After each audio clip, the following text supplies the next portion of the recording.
어제 우리가 잘 배웠죠. 어제의 핵심은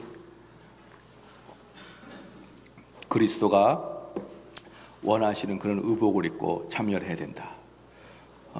그래서 우리는 우리의 본성은 변화되지 않을 수 있지만 우리가 옷 같은 것은 얼마든지 우리가 갈아입을 수 있다. 그런 것조차 우리가 이렇게 동의하지 않는다 그러면 하나님 앞에 나온다는 게 얼마나 무서운 일인지 우리가 보았습니다. 오늘은 두 번째 자기 검증입니다. 자기 검증. 고린도후서 13장 5절 보겠습니다. 고린도후서 13장 5절입니다.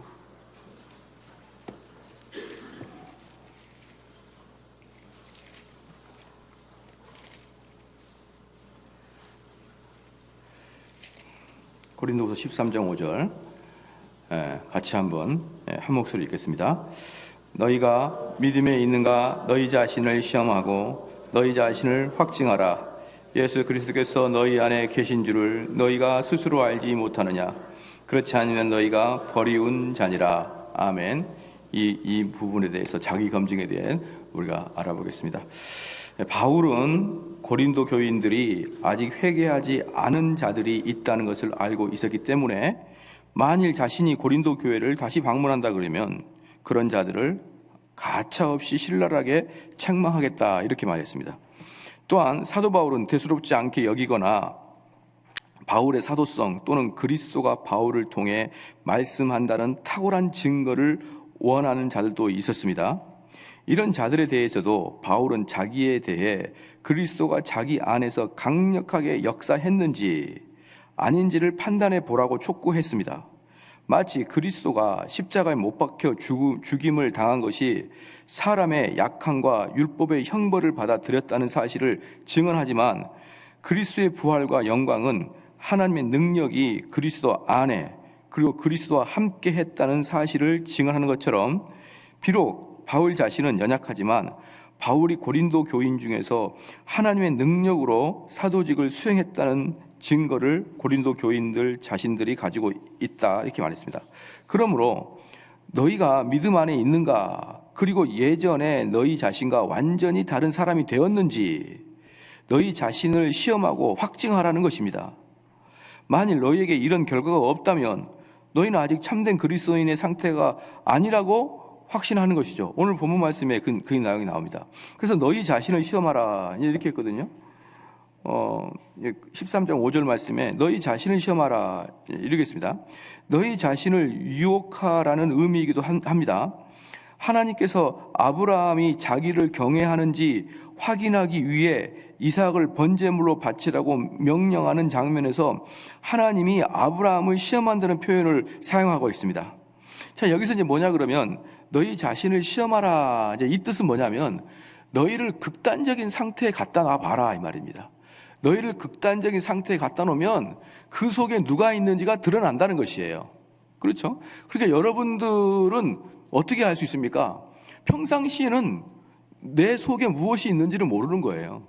평상시에는 우리 속에, 우리들 공동체 속에 저 사람 속에 뭐가 있는지를 몰라요.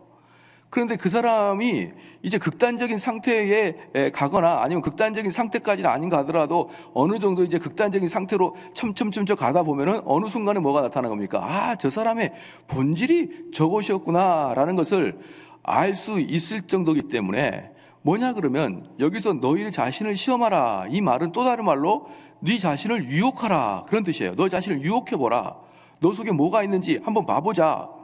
이 이야기입니다. 그래서 아브라함에게는 어떤 시험을 줬습니까? 가장 극단적인 시험, 이삭을 들여봐라. 가장 극단적인 시험을 주신 이유는 그 극단적인 것 바로 뒤에 자기의 본성이 들어가 있기 때문에 이제 그러는 것이죠. 그래서 이렇게 극단적인 시험을 하고 난 다음에는 자기가 드러나기 때문에 그 다음에 너희 자신을 확증하라는 것입니다. 금세공사가 금속을 시험하듯이 너희 자신을 시험해 보고 너희 자신을 증명하라는 것입니다. 그리하여 너희 안에 무엇이 있는지 경험적으로 알도록 하라는 것이에요. 자기를 시험하는 것은 모든 사람의 의무이며 반복되는 표현은 반드시 점검해야 된다는 것이죠. 그러니까 우리는 항상 우리 자신을 시험하는 것 자체가 성도의 살아가는 의무입니다. 그런데 특별히 어떤 것을 테스트할 때 신중하게 해야 되느냐? 여러분들이 반복적으로 짓는 죄는 꼭 필히 해야 된다. 반복적으로 실패하는 것들은 필히 점검해야 된다. 그런 이야기를 하는 것입니다. 그래서 그렇게 할 때 너희 자신을 확증하는 것이죠. 왜 내가 자꾸 이렇게 넘어지나? 왜 내가 자꾸 이렇게 문제를 일으키나? 이것은 우리는 자칫 왜 이렇게 나에게 문제가 발생했지? 라고 할 때 자칫 우리는 어떻게 여기냐면은 이 지금 환경이 나를 정말 이렇게 힘들게 하기 때문에 자연스럽지, 내가 이렇게 문제를 유발시키는 건 자연스럽지라고 이야기하지만 아닌 것이죠. 그런 일이 있을 때는 다른 것을 탓하기 전에 내 자신을 시험해 보라는 것입니다. 그래서 너희가 스스로 알지 못하느냐, 이제 이렇게 돼 있죠. 자기를 시험하는 일을 소홀히 하는 것은 어리석고 불합리하다는 뜻입니다. 그리스도가 우리 안에 있는지 없는지에 대해서는 적절하고 근면하게 조사하는 즉시 쉽게 확인할 수 있다는 뜻입니다. 우리는 좀 더 세밀하게, 좀 더 근면하게 우리 자신을 확인하면 금세 우리 속에 뭐가 있다는 것을 알 수 있는 거예요. 그래서 우리는 뭐라고 합니까? 청교도는 보통 3년이면 그 사람을 다 알 수 있다. 그러니까 처음에는 다 신사 같고 숙녀 같지만 3년이면은 우리 인생의 희로애락이 3년 안에는 한 바퀴 돌게 돼 있어요. 어쨌든 희로애락이 한 바퀴 돌 때 바로 그때 드러납니다. 여러분, 우리 속담에는 언제가 돼봐야 사람을 안다고 합니까? 언제가 돼봐야. 두 가지. 같이 술 한번 먹어보고 같이 노름해보면은 그 사람이 누군지 안다는 거예요. 노름했을 때 실제로 돈이 왔다 갔다 할 때 이제 그때 뒤집어지는 거, 그때 본성이 드러나는 거예요. 또 술 먹고 정말 자기의 그 어떤 의지력이 다 상실되었을 때 본성이 드러나기 시작했을 때 다 드러나다. 저는 또 하나 말하고 싶은데 군대 가보면 안다. 군대 가봐서 자기가 고참일 때, 지금은 군대 분위기를 제가 잘 모르겠습니다만은 제가 군대에 있을 때는 고참은 밑에 부하한테 절대로 선한 행위를 보일 필요가 전혀 없는 위치가 되는 거예요. 내가 애한테 잘해주고 그럴 필요가 전혀 없는 위치에 올라갔을 때 내가 부하 직원을 어떻게 다루느냐, 그게 바로 나의 본 모습이죠. 나의 본 모습. 교회에서야 내가 선배고 내가 힘이 있고 내가 더 많이 알고 내가 더 돈을 많이 벌어도 교회에서는 남들이 보기 때문에 연약한 자를 도운 것 같고 연약한 자를 위하는 것 같지만 실제로 내가 전혀 연약한 자를 위해 줄 필요가 없는 군대 고참 있을 때는 정말 속에 있는 것 그대로 나옵니다. 그대로 나옵니다. 그대로. 정말 너무너무 저질스러운 고참들을 너무 많이 만났기 때문에 이 말을 할 수가 없는 거예요. 할 수가 없는 거예요. 그 경상도 고참, 전라도 고참 둘이 앉아가지고 저한테 야, 전라도 고쳤냐 경상도 고쳤냐고. 전라도요. 그럼 경상도 고참이 베개로 때리고, 또 경상도에 그럼 전라도 고참이 막 발로 차고, 이렇게 하면서 이도 저도 못하게 하는 그런 고참들, 그러면서 웃고 재미있으라 그러고 나는 심각하게 고난을 당하고, 이러한 것들, 이게 그냥 한두 번이 모르는데 그럴 때 내가 누군가가 드러나는 거예요, 여러분. 그러니까 우리가 이렇게 신사인 척하면서 이렇게 딱 양복 입고 있을 때는 전혀 자기는 드러나지 않는다. 자기 외적인 사람이 드러나는 것이고, 진짜 내 본성은 극단적인 곳에 가서 내 본성이 드러나는 것이다. 그러니까 3년이면 본질이 다 들통나게 되어 있다. 예수 그리스도가 너희 안에 계시는 줄을 할 때, 즉 그리스도의 능력이 너희 안에서 활동하여 너희 영혼을 변화시키고 있는지 아닌지를 뜻하는 것입니다. 그렇지 않으면 너희는 버림받는 자라, 이 말입니다. 영원히 유기된 자가 아니라 이 당시에는 그리스도가 없더라도 이후에 그리스도를 받아들일 수 있다는 것이죠. 만약에 무슨 말이냐면, 지금 내가 이런 현상이 나타나잖아요. 그러면은 목사님 저는 버린 자입니까? 네, 지금까지는 버린 자예요.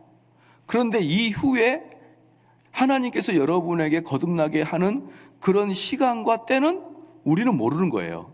하지만 지금까지는 어떻습니까? 지금까지는 버리운 자라는 거예요. 지금까지는. 이걸 가지고 너무 극단적으로 그럼 목사님 저 지옥 갑니까? 이렇게 말하는 게 아니에요. 지금까지는, 너희가 변화되지 않는 지금까지는 유기된 자다라고 여기서 표현하고 있는 것이죠. 회심은 교회 안에서 매일 일어나야 일이기 때문입니다. 여기서 버림받은 자라는 뜻은 아직은 찌꺼기를 떼어내지 않아 순수하지도 정제되지도 않았다는 뜻입니다. 잘하는 뜻입니다. 또는 분별력을 인정받지 못하거나 없든지 그리스도의 도를 경험하지 않은 자라의 뜻입니다. 바울은 좀 더 밀고 나가 너희 중에 매우 영광스럽게 나타난 그리스도의 권능을 따라 너희 자신의 영혼에 그리스도를 향한 강력한 활동이 전혀 없다면 너희가 그리스도의 소유가 아니며 그리스도가 너희를 너희 자신에게 넘겨준 것이 아닌지 의심하여야 마땅하다라는 뜻입니다. 자, 여기서 중요한 게 뭐냐면요, 좀 봐봅시다. 그 개혁주의자하고 로마 카톨릭의 차이가 뭐냐 그러면, 여기에서 이제 요 고린도 후서 13장 5절 말씀을 근거로 해서 여기서 이제 너희 자신을 확증하라 이렇게 나와 있잖아요. 이 말씀을 근거로 해서 우리 개혁신학자들은 우리가 은혜의 상태에 있다는 것을 확신할 수 있다 없다? 있다라는 거예요. 은혜의 상태에 있는 사람들은, 자기가 은혜를 체험한 사람들은, 그래서 은혜의 보좌 앞에 있는 사람들은 자기 안에 은혜의 속성이 있다는 것을 알 뿐더러 확실히 알 수 있다라고 말하는 게 우리 개혁교회인 반면에, 로마 카톨릭은 인간은 그것을 불확실하게 알 수밖에 없다 이렇게 얘기해요. 우리가 은혜 안에 있다는 것을 확실하게 알 수 있는 것은 아니다. 왜? 인간은 타락한 존재고 인간은 하나님의 그 완전 무결한 것을 받아내기는 어렵기 때문에 우리가 진짜 구원받은 자인지 내가 진짜 은혜 안에 있는지는 나도 모른다 이렇게 말하는 게 로마 카톨릭이고, 개혁교회는 은혜 안에 있는 사람들은 내가 은혜 안에 있다는 걸 누구나 확실하게 알 수 있다 이렇게 말을 합니다. 그렇기 때문에 로마 카톨릭은 일평생을 살아갈 때 어떻게 살아가느냐, 내가 천국 갈 수 있을까 지옥 갈 수 있을까에 대한 두려움 때문에 살아갑니다.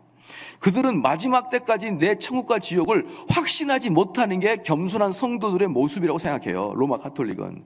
그렇기 때문에 그들은 일생을 살아가는 게, 그들은 일생을 살아가고 선한 일을 하고 교회 봉사하고 신부님을 잘 섬기고 이렇게 일생을 살아가는 선한 일들은 마지막에 구원받음을 목표로 살아가는 거예요, 얘네들은.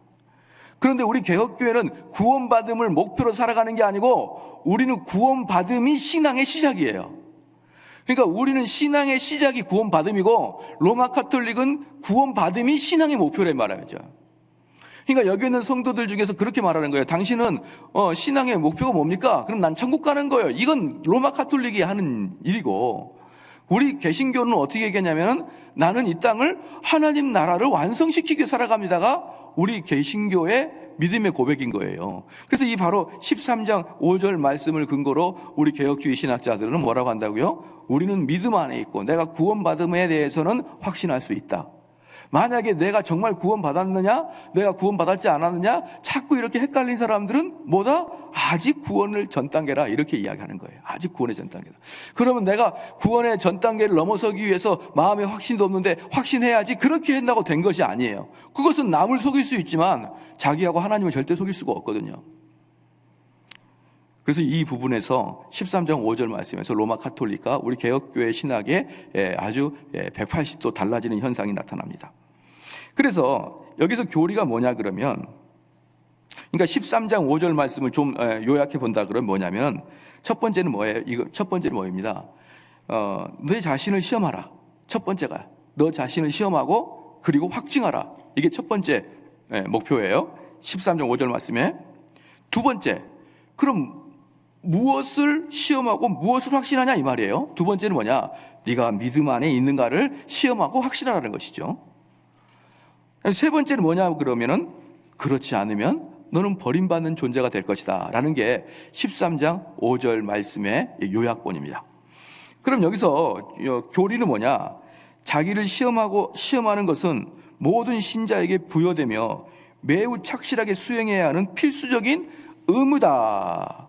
그러므로 어떤 사람은 하나님이 자기 형상, 곧 하나님의 형상대로 사람을 창조하시다. 하나님께서는 사람을 자기 시험 및 자기 분별의 능력을 가진 존재로 창조했습니다.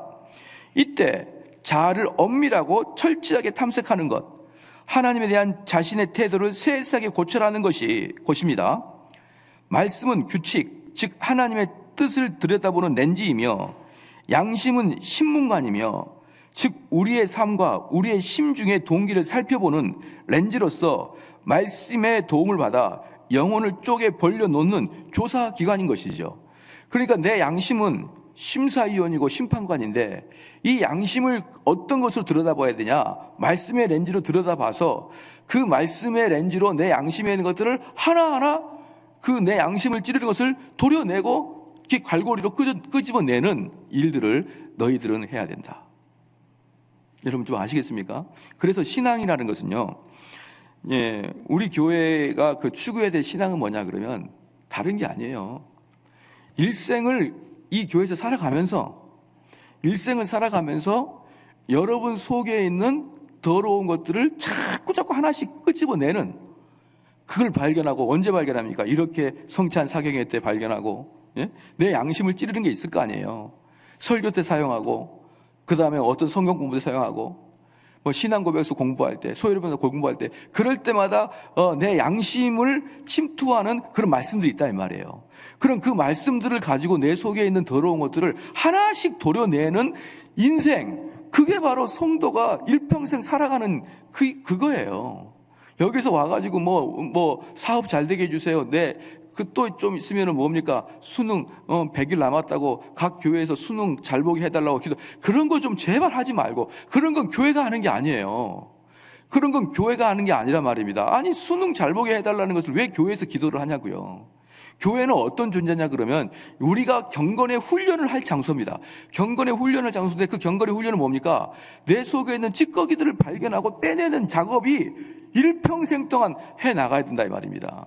그것을 하기 위해서 교회에 모이고, 우리 일평생 교회에서 그거 하고 나가자 이 말이에요. 그리고 마지막 우리가 하나님 앞에 갈 때는 정말 예수님과 같은 모습으로 하나님께 가자 이 말입니다. 그게 교회가 할 일이지, 무슨 쓸데없이 교회에서 다른 것을 합니까? 이거 외에 우리가 교회에서 해야 될 건 사실 없는 거예요. 없는 겁니다. 그래서 방금 제가 읽었던 맨 마지막에 뭡니까? 우리의 삶과 우리의 심중의 동기를 살피는 거예요. 항상 동기를 살핍시다, 동기를. 내 마음에는 이러한 그 목적이 있는데, 그 목적을 이루기 위해서 이렇게 말을 돌려가면서 하는데, 정말 여러분들이 진지하게 하나님께 혼자 있을 때 그냥 하나님 앞에 내 마음의 동기가 이런데, 그 동기를 들키지 않기 위해서 이런 말 저런 말 했다는 것을 눈물을 흘리면서 회개해야죠. 기도 시간에는 곰곰이 생각해 보세요. 우리가 주일날만이라도 11시 예배 때 그래도 5분 정도, 5분 좀 못하게 우리가 한 주간 동안 살아가는 걸 보는데, 곰곰이 생각해 보면요, 나의 거의 대부분의 행동은 내 속의 유익을 위해서, 이 유익을 들키지 않고 이러쿵 저러쿵 포장해 가지고 결국은 내가 유익을 성취하려고 하는 그런 일주일간 살아왔잖아요. 그러면은 내가 하나님 앞에서 그걸 곰곰이 생각하면, 모든 사람은 나의 그 지혜로운 언변에 다 속아 넘어갈 수 있지만 내 자신과 하나님은 안 속잖아요. 얼마나 비참한 일입니까? 얼마나 비참한 일이에요. 그러면 그걸 생각하면 그냥 눈물이 펑펑 쏟아지는 겁니다. 펑펑 쏟아지는 거예요. 눈물이 펑펑 쏟아져요. 정말 내가 스스로 가증스럽고, 내가 겨우 이거 하려고, 내가 겨우 이 자랑하려고 사람들한테 이렇게 했나. 여러분, 목회자인 저도 언제나 그 싸움을 합니다. 내가 이 말을 해놓고 내 동기가 뭔가 살펴요. 그런데 여전히 지금도 똑같을 거예요. 왜냐하면 어제도 말씀했지만 놀랍도다, 경이롭도다 사람의 그 죄성과 고집성은. 제가 말씀을 드릴게요. 다시 한번 말씀드립니다. 하나님이 보시고 성령님이 내 마음을 감찰하시고, 내가 강대상에서 이야기합니다. 저는 가급적이면 내 속에 있는 이야기를 돌려서 이야기하려고 하지 않아요. 돌려서 이야기하려고 하지 않습니다. 제가 정말 그걸 여러분 믿어주셔야 돼요. 그런데 꼭 보면은 목사님이 이렇게 말하지만 속마음은 이것을 노리고 있을 것이다 라고 지레짐작 그렇게 생각하시는 분들이 항상 있어요. 제가 확실히 말하겠지만 월급을 올려달라고 저는 이렇게 말할 거예요. 연말당회 때 월급을 올려주십시오라고 말할 거예요. 다른 말로 월급을 올려주지 않아도 됩니다. 그럼 진짜예요. 그게 진짜로 믿어주십시오. 제가 필요하다 그러면 월급 좀 올려주십시오라고 말할 수 있어요. 이건 예를 든 거고, 내 속에 있는 것을 저는 목사로서 정말 직선적으로 이야기를 하고 싶어요. 그래야 이 교회가 서로 간에 의심을 하지 않습니다. 분명히 이 목사님은 이것을 요구하시는데 이런 식으로 이야기하겠지라고, 분명히 목사님은 자기의 이익을 추구하려고 하는데 겉으로는 이익을 추구하지 않은 것처럼 다른 것을 이야기하고, 이렇게 생각하지 말아달랍니다. 제발요. 정말 저 말을 믿으십시오. 저는 그렇게 하려고 최선을 다하고 지금 하나님 앞에서 제가 맹세코 그렇게 이야기할게요. 저도 때로는 제가 속일 수도 있겠죠. 그러나 저는 최선을 다해서 내 속에 있는 걸 그대로 표현할 것이고, 저는 여러분들이 무슨 이야기를 하게 되면 그걸 그대로 받아들이겠습니다. 그게 비록 나중에 속일지라도. 저는 말이죠, 우리 목사님이 정말 지혜로우셔가지고 우리가 어떤 이야기라도 우리 속마음을 관찰하신 우리 목사님 이 소리를 듣는 것보다, 우리 목사님은 순박해가지고 내가 속여 먹으려면 얼마든지 속을 수 있어요. 이게 나는 훨씬 듣고 싶어요. 바보 노무현처럼 바보 정대훈이 됐고 싶다 이 말이에요. 그게 리더자로서 훨씬 더 유능하죠. 그렇기 때문에 저는 우리 성도들이 가라고 이야기하면 가라고 받아들이겠습니다. 가라고 이야기하는데 가 다시로 받아들이지 않겠어요.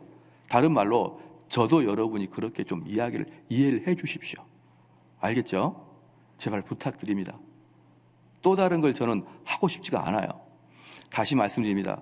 항상 여러분들이 말하고 지혜롭다고 말하지만 내 속마음을 듣기지 않고 이렇게 돌려서 말해서 그것이 관철됐을 때 집에 가서 혼자, 야, 나는 지혜롭다, 나는 속마음을 들키지 않고 내가 얻고자 하는 이야기를 충분히 했다, 그것을 자부심을 갖지 말고 하나님 앞에서 또 돌려치기 얘기했군요. 하나님 죄송합니다. 내 동기는 따로 있었고 내 입에서 나온 건 따로 있었군요. 이것에 대해서 회개하셔야 됩니다. 왜냐? 이것은 우리 한국 문화에 지극히 많거든요. 너무나 많아요. 한국 문화에. 저는 이게 마귀의 속성이라 생각하고 있고요. 외국에 있는 사람이 한국에 와서 제일 적응 못하는 게 바로 이런 문제예요.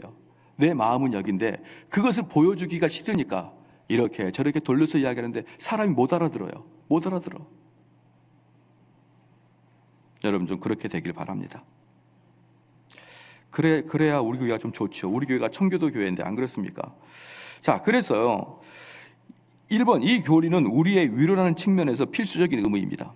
그리스도가 우리를 대신하여 속죄를 지불하셨기 때문에 믿음을 조건으로서 받을 수 있고 지옥을 피할 수 있고 천국에 갈 수 있다는 사실을 듣기는 하지만 이토록 영광된 특권을 향유할 자격을 부여하는 유일한 방편인 그리스도 안에 있는 은혜를 자신이 받았는지 아닌지를 모른다면 도대체 무슨 유익이 있는가? 우리가 믿음으로 말미암아 그리스도에게 접붙였고 결과적으로 그리스도의 비하와 승기라는 두 상태가 낳는 모든 은혜로운 결실을 누리게 되었는지 알지 못한다면 그리스도 안에서 그리스도의 승리와 부활과 승천에서 그리스도의 탁월한 중보 사역을 통해 우리가 무슨 유익을 얻을 수가 있겠는가? 만일 이 은혜를 우리 영혼 속에서 찾을 수가 없다면 거기서 얼마나 형연할 수가 없는 기쁨이 생겼을까? 그리스도는 왕의 자격으로 내 영혼을 보호할 것이고 제사장의 자격으로 나의 모든 죄악을 속량할 것이고 선지자의 자격으로 나의 무지를 제거할 것이고 내 영혼은 십자가에 매달린 그리스도의 생각 속에 있었고 내 근심거리는 하늘에 있는 그리스도의 가슴에 있고 내 이름은 그리스도의 백성의 명단에 기록되어 있는 것입니다. 이 의무가 반드시 필요한 까닭은 다음과 같습니다. 첫 번째, 보편적인 은사들이 있기 때문입니다. 외적 소명도 있고 내적 소명도 있는 것처럼 외적 신앙 고백도 있고 내적 변화도 있습니다. 창조주 하나님이 주신 은사도 있고 새롭게 해주는 성령의 직접 주시는 은사도 있습니다. 인간 사이를 보존해 주시기 위해 보편적인 은사들도 있고 비가시적인 교회를 구성하기 위한 특별한 은사들도 있습니다. 이 말은 배교의 여지가 있다는 뜻입니다. 바울은 고린도 교인들에게 성도라 부릅니다. 이 성도라는 말은 외적 소명으로 말미암은 것이지 새롭게 하는, 즉 내적인 소명으로 말미암은 성도가 아닙니다. 지금 여기서 말하고 있는 게 뭐냐면 바울이 고린도 교인들한테 성도라 이렇게 표현하죠. 누가 이렇게 이야기하더라고요. 목사님 그러면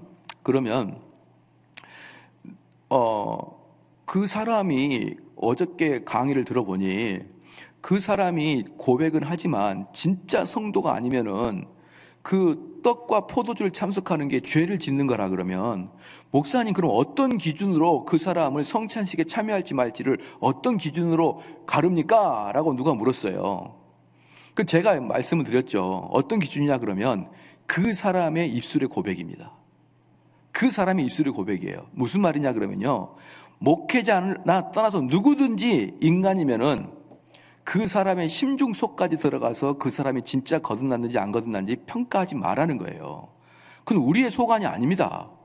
단지 그 사람이 입술로 고백하면은 그 입술을 믿고 성찬식을 집례를 하는 거예요. 어떤 교회 같은 경우는 목사님이 살펴봤다가 너는 입술로는 고백하는데 너의 행실은 입술의 고백을 거절하고 있어 라고 하면서 그 성찬식을 거절하는 분도 계셔요. 그런데 우리에게 주어진 것은 그 내면의 심정을 보는 게 아니라 그들의 입술로 고백하는 것을 근거로 우리는 그에게 성찬식을 집례합니다. 그러면 그가 입술로 고백을 할지라도 그가 거듭나지 않았을 수가 있잖아요. 마찬가지로 이 교회 안에서도 그렇다는 거예요. 모든 사람을 바울은 고린도 교인들을 향해서 성도라고 말하지만 그 성도라고 말하는 이유는 그들이 입술로 하나님을 고백하기 때문에 성도라고 하는 것이지 진짜 천국 백성을 말하고 있지 않다라는 것입니다. 지금 바울이 이야기하는 게. 여기에 있는 사람들도 다 마찬가지예요. 우리는 성도라고 말하지만 그건 단지 우리의 고백인 것이고 진짜 하나님의 영역에서 하나님의 그 내면에서 봤을 때 정말 성도가 누구냐는 달라 보일 수가 있다 이 말이죠. 그것처럼 이 교회는 일반 은총, 즉 교회가 운영되는 일반 은총이 있고요. 그 다음에 특별한 은총이 있어요. 특별한 은총은 구원받은 사람입니다. 그래서 이 교회가 운영될 때는 어떤 방식으로 운영돼야 되냐면 일반 은총 안에서 그 속의 특별 은총을 보살피면서 일반 은총이 그것을 보호하고 가야 되는 것이죠. 무슨 말이냐? 넓은 의미로는 이 교회가 일반 은총에 의해서 진행돼야 됩니다. 예를 들어서 이 교회에서 담임 목사를 선출할 때는 일반 은총으로 해서 3분의 2가 투표를 해야만 담임 목사가 되는 거예요. 이건 일반 은총입니다. 여기서 우리가 직분자를 뽑을 때도 3분의 2가 되는 사람을 직분자를 뽑잖아요. 또 회장을 뽑을 때 또는 뭐 선교비를 지출할 때 뭔가 우리가 행사를 계획할 때 이럴 때는 일반 은총으로 해 나가는 겁니다. 그러나 이 교회의 핵심적인 문제는 일반 은총으로 접근하면 교회는 안 되는 거예요. 핵심적인 문제는 어떤 문제로 접근해야 되냐면 특별 은총으로 접근해야 되는 것이죠. 저는 이게 성도들이 왜 이 이야기를 잘 이해를 못하는지 몰라요. 정말 우리 교회가 깨끗해지고 우리 교회가 거듭나고 새롭게 되고 우리 교회가 부흥하려고 그러면 일반 은총으로 가는 게 아니고 특별 은총으로 가야 된단 말입니다. 이 모든 것을 교회의 운영은 일반 은총을 하지만 교회의 부흥이나 거듭남이나 교회의 갱신의 문제에 있어서는 특별 은총으로 가야 되는 것이죠. 무엇으로 가야 됩니까? 말씀과 기도와 성례로 부흥을 일으켜야 되죠.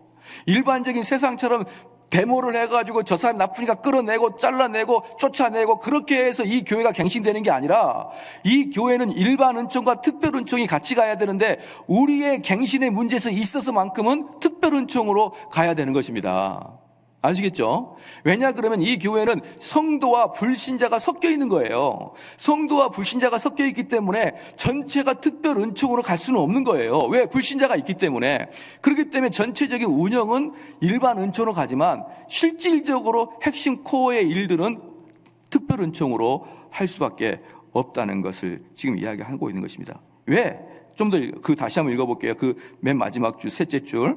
이 말은 배교의 여지가 있다는 뜻입니다. 바울은 고린도 교인들에게 성도라고 부르는데 이 성도라는 말은 외적 소매로 말미암은 것이지 새롭게 하는, 즉 내적 소매로 말미암지 않는 것이라고 했거든요. 그냥 얼마든지 배도자가 있어요. 이 배도자는 누굽니까? 교회를 다니지만 사실은 처음부터 우리 성도가 아니었던 자들이 이 교회에 얼마든지 섞여 있습니다. 그렇죠? 근데 여러분이 그건 알아야 돼요. 그러면은 목사님 너무너무 두려운데요. 근데 청교도들은 그렇게 얘기했습니다. 믿음의 집안에 태어난 자들은 하나님이 믿음의 집안에 우연히 보내는 것은 아니다. 그래서 대체적으로 믿는 집안에 태어난 자들은 거듭나게 될 것이다라는 것을 믿었어요. 청교도들은. 믿음의 집안에서 태어난 것은 우연히 태어나 보니까 우리 아버지 어머니가 믿는 자였기 때문에 내가 교회를 간다라고 생각하지 마시고 성도를 성도의 집에 태어나게 하셨다라게 생각하는 것이 청교도들의 생각이에요. 그러니까 우리 자녀들은 하나님 말씀을 들을 확률이 많고 하나님께 회개할 수 있는 확률이 어떤 사람보다, 세상에 있는 사람보다 월등히 많잖아요. 그렇기 때문에 그 자녀들은 대체적으로 거듭날 것이다 라는 믿음을 분명히 가지고 있어요. 그러나 혹시 이 안에서도 여전히 세상적인 관점이 있지만 아직 거듭나지 않았지만 교회에 앉아있는 사람도 여전히 있을 수 있다라고 둘 다 열어놓습니다. 그러면 두 번째, 가짜 은사가 있기 때문에 그렇습니다. 가짜 은사. 기독교와 말솜씨는 종교의 깊이와는 크게 상관이 없다. 솜씨 좋은 마술가들조차도 깜빡 속일 정도로 그리스도를 생생하게 묘사하는 초상화들도 있습니다. 죽은 믿음이라는 것은 생명이 빠져나간 사람과 같은 것입니다. 생기가 없고 영혼이 빠져나간 시체를 사람이라고 부를 수는 없는 거예요.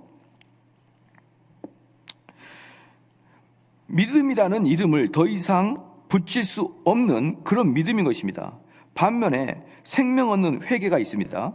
생명 얻는 회개는, 이 표현은 죽은 회개라는 것과 죽은 회개가 있는 것이 전제가 돼요. 생명을 얻는 회개가 있다는 것은 다른 말로 죽은 회개가 있다 이 말이죠. 그럼 죽은 회개가 있는 사람의 대표적인 사람이 누구냐면 구약의 아하방입니다. 아하방은 엘리야의 사역을 통해서 울기도 하고 슬픔에 빠지기도 하고 고뇌에 빠지기도 합니다. 또한 누가 있습니까? 가룟유다가 있죠. 가룟유다는 우리 주님을 파는 것에 대해서 너무나 마음의 책망을 느껴가지고 슬피 울면서 자기가 받았던 돈을 탁 던져버리는 그런 슬픔에 빠지기도 합니다. 자기가 했던 것이, 자기가 하나님을 배신했고 하나님의 일을 그르쳤고 예수 그리스도를 팔았던 것에 대해서 심각한 슬픔에 빠지지만 결국 그들은 죽은 회개에 불과하다. 그들은 절대로 거듭나지 못한다. 그러니까 우리가 내 죄에 대해서 눈물을 흘렸다고 해서 그것이 우리를 참된 회개라고 볼 수 있느냐? 그렇게만도 할 수 없다는 것이죠. 그렇게만도 할 수 없다. 그렇죠? 산 소망이 있습니다. 산 소망이 있다는 것은 죽은 소망을 전제로 합니다. 산돌이 있습니다. 이 표현은 생명이 없는 돌이 있다는 뜻입니다. 즉 영적 건축에 적합하도록 내적 준비를 갖추지 않는 돌들이 있다는 뜻입니다. 반석에 세운 건물이나 모래 위에 세운 건물이나 그 외적 아름다움과 형태의 장식은 동일합니다. 이 모래 위에 세운 것과 그 다음에 그 반석 위에 세운 건물의 차이점 중에 가장 두려운 건 뭐라고 했습니까?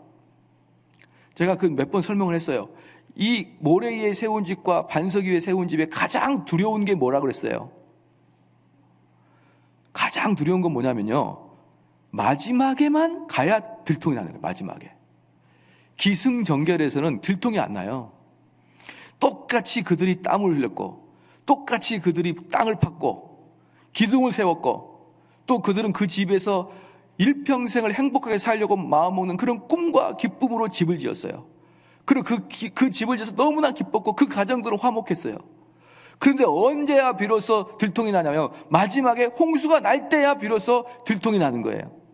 그럼 우리가 반석에 세운 집인지 모래에 세운 집인지 언제 들통이 납니까? 마지막에 예수 그리스도 앞에 가봐야 들통이 나는 거예요.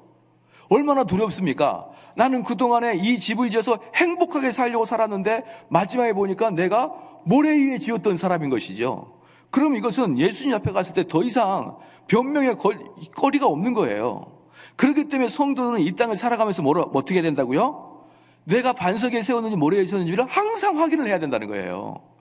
우리 성도는 마지막에 가서 그거 확인하면 안 된다. 이 땅에서 주님 만나기 전에 확인해야 된다. 그래서 내가 만약에 모래 위에 지었다는 것은 얼른 다시 반석에 세우도록 여러분들이 다시 정진을 해야 된다는 것이죠. 그렇다는 것이에요.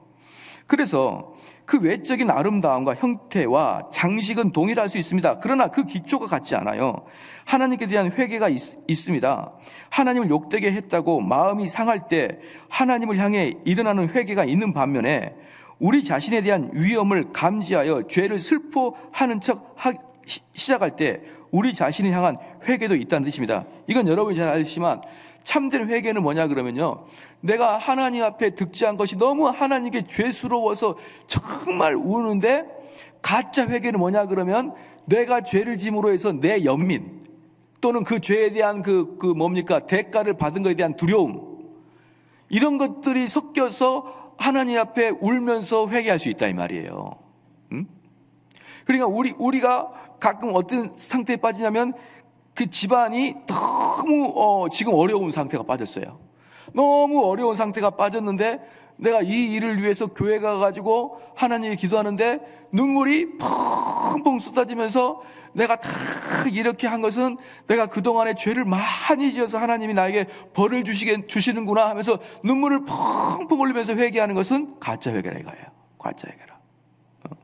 왜? 자신이 받고 있는 그 벌에 대한 그 대가가 너무 뜨겁고 너무 연민이 나게 되고 이것에서 해방되고 싶은 그 간절함이 있는데, 가만히 생각해 보니까 내가 죄를 지었기 때문에 그 대가를 받은 것 같은 그것 때문에 내가 울고 불고 할 것은 가짜 회개다. 진짜는 뭐냐?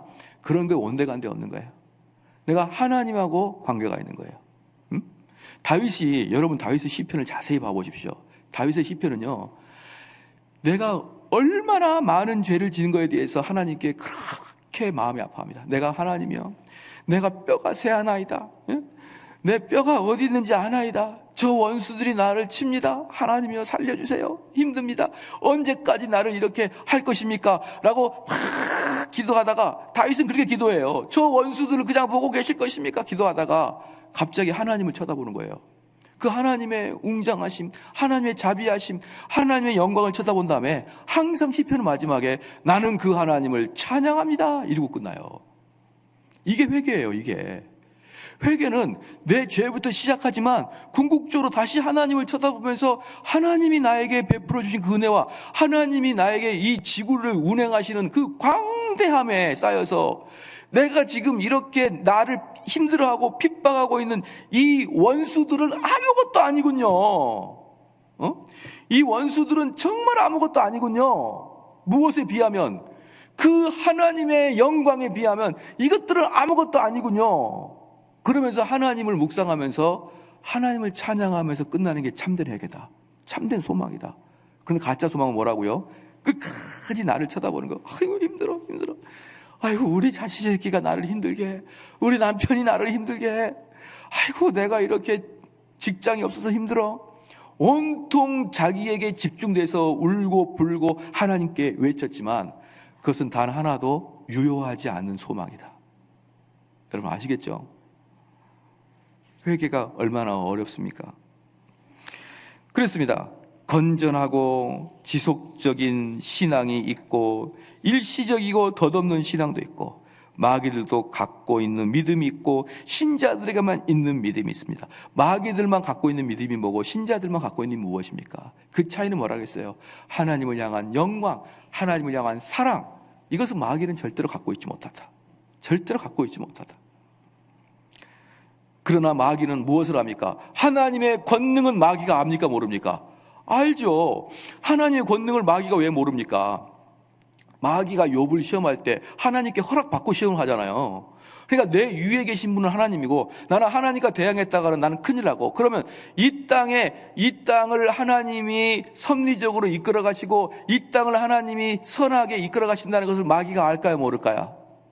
알죠. 마귀는 다 알아요. 이 땅을 하나님이 이끌어 가는 거 알고 이 땅을 권능이 있는 것도 알고 하나님은 그 권세가 있어서 누구도 대항할 수 없다는 걸 다 압니다. 그런데 마귀가 못하는 게 뭐냐면 하나님을 사랑하는 것은 절대로 못해요. 그러면 우리는 하나님이 이 땅을 창조하시고 하나님이 권세가 있고 하나님이 이 세상의 주권자고 그러니까 나의 모든 생사와 복은 우리 하나님이 책임져 주시고, 이런 믿음을 참된 믿음이라고 보는 게 아니에요. 여러분, 이런 가짜들도 다 알고 믿어요. 이런 건 진짜 믿음 뭡니까? 하나님을 향한 미안함, 하나님 죄송합니다, 하나님 사랑합니다, 하나님에 대한 헌신, 이런 것들이 마귀가 없는 거죠. 자, 봅시다. 세 번째, 모든 사람은 은혜 상태 아니면 자연의 상태에 있는 거야. 둘 중에 하나가 있는 것이죠. 둘 중에 하나. 다른 말로 은혜 상태 아니면 자연의 상태다가 한 옆에다 써봅시다. 동그라미 딱 치고, 자연의 상태는 진노의 상태다. 진노의 상태다.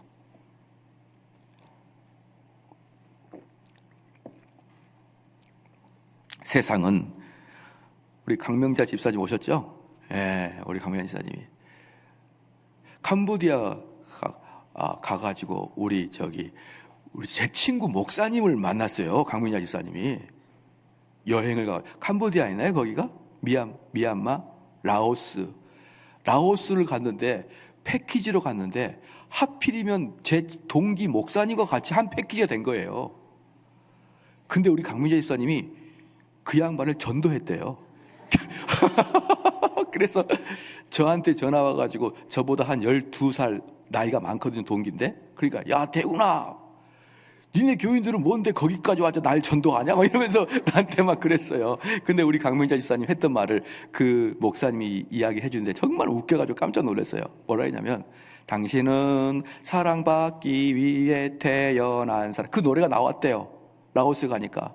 그러니까 우리 그 목사님이 듣고 있는데, 어떤 집사 하나가 그 노래가 나오니까, 이것은 우리 목사님이 싫어한 노래인데? 이렇게. 그래서 그 목사님이, 이 좋은 노래가 왜 싫어요? 그러니까, 믿지 않는 자는 다 진노의 상태에 있다 그랬어요. 이제 그렇게 이야기했다는 이야기를 했어요. 그래서 그 사람 누구냐? 막 그렇게 물었어요. 그래서, 예, 영적 전사입니다. 제가 그랬는데. 그러니까, 예, 맞는 말이에요. 라오스 사람들은 거의 대부분 진노의 상태죠. 왜? 하나님을 믿지 않는 자니까. 당연히 거기 있는 사람 대부분 다 진노의 상태예요. 진노의 상태. 그럼 여러분들은 그들에게 당연히 그 진노를 해방해 줘야죠. 누가? 내가, 내 다리가, 내 입이 그들에게 그리스도를 소개해야 그들과 하나님 관계에 있던 막힌 담이 헐어지는 거 아니겠습니까? 바로 그 일을 우리들이 해야 되는 것입니다. 그래서 자연인에 있는 상태들은 전부 다 예외 없이 진노의 자식이다. 그렇죠? 세상은 그리스도를 영접한 사람들이 아니면 그리스도를 거절한 사람들입니다. 하나님을 참되게 섬기는 자들이 아니면 하나님께 반역을 일으키는 자들로 구성되어 있는 것이죠. 방주는 깨끗한 짐승들만 있는 것이 아니라 불결한 짐승들도 타고 있었습니다.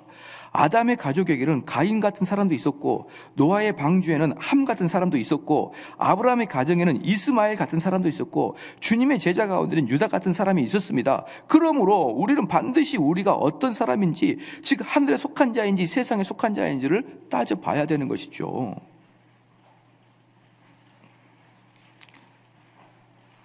예, 어떤 분도 그래요. 목사님 교회는 왜 다들 청교도라 그러는데 청교도 아닌 사람 많던데요? 저는 항상 그럽니다.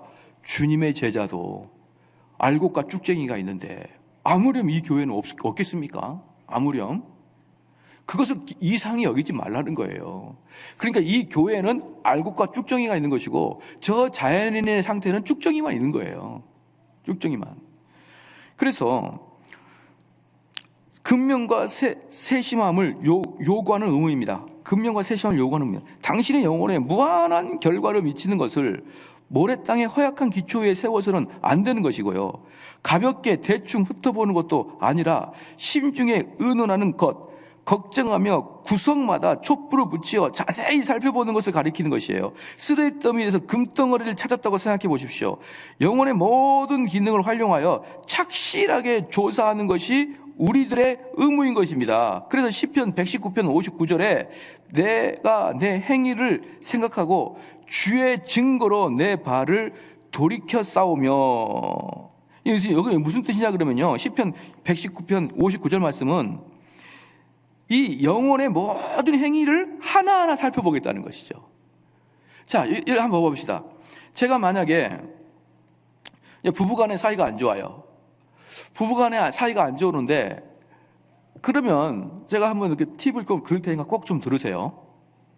만약에 이제 부부가 서로 싸움이 이제 불떴다. 싸움이 붙었다.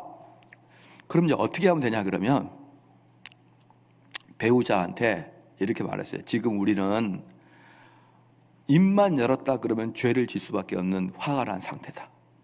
입만 열었다 그러면은 죄를 질 수밖에 없는 분노의 상태다. 그러니 우리가 화가 끝나기 전까지 서로 대화를 하지 말자. 좀 그렇게 하십시오. 때려봐, 때려봐. 그런 사람은 맞을지어다. 그 때려봐, 때려봐. 그런 사람은 자기가 때려라 그랬으니까 나중에 뭐라고 하지 마세요. 단지 순종했을 뿐이야. 너무나 원하니까. 내가 그렇게 원한다 그러면 때려줄게. 깨봐, 깨봐. 그러면 깰 수밖에 없는 거예요. 왜? 우리는 순종해야 되니까. 서로 죽게 순종하듯이 하라 그랬잖아요. 그러니까 깨라 그러면 깨야죠. 그냥 그런 식의 언변을 사용하지 말란 말입니다. 부부끼리.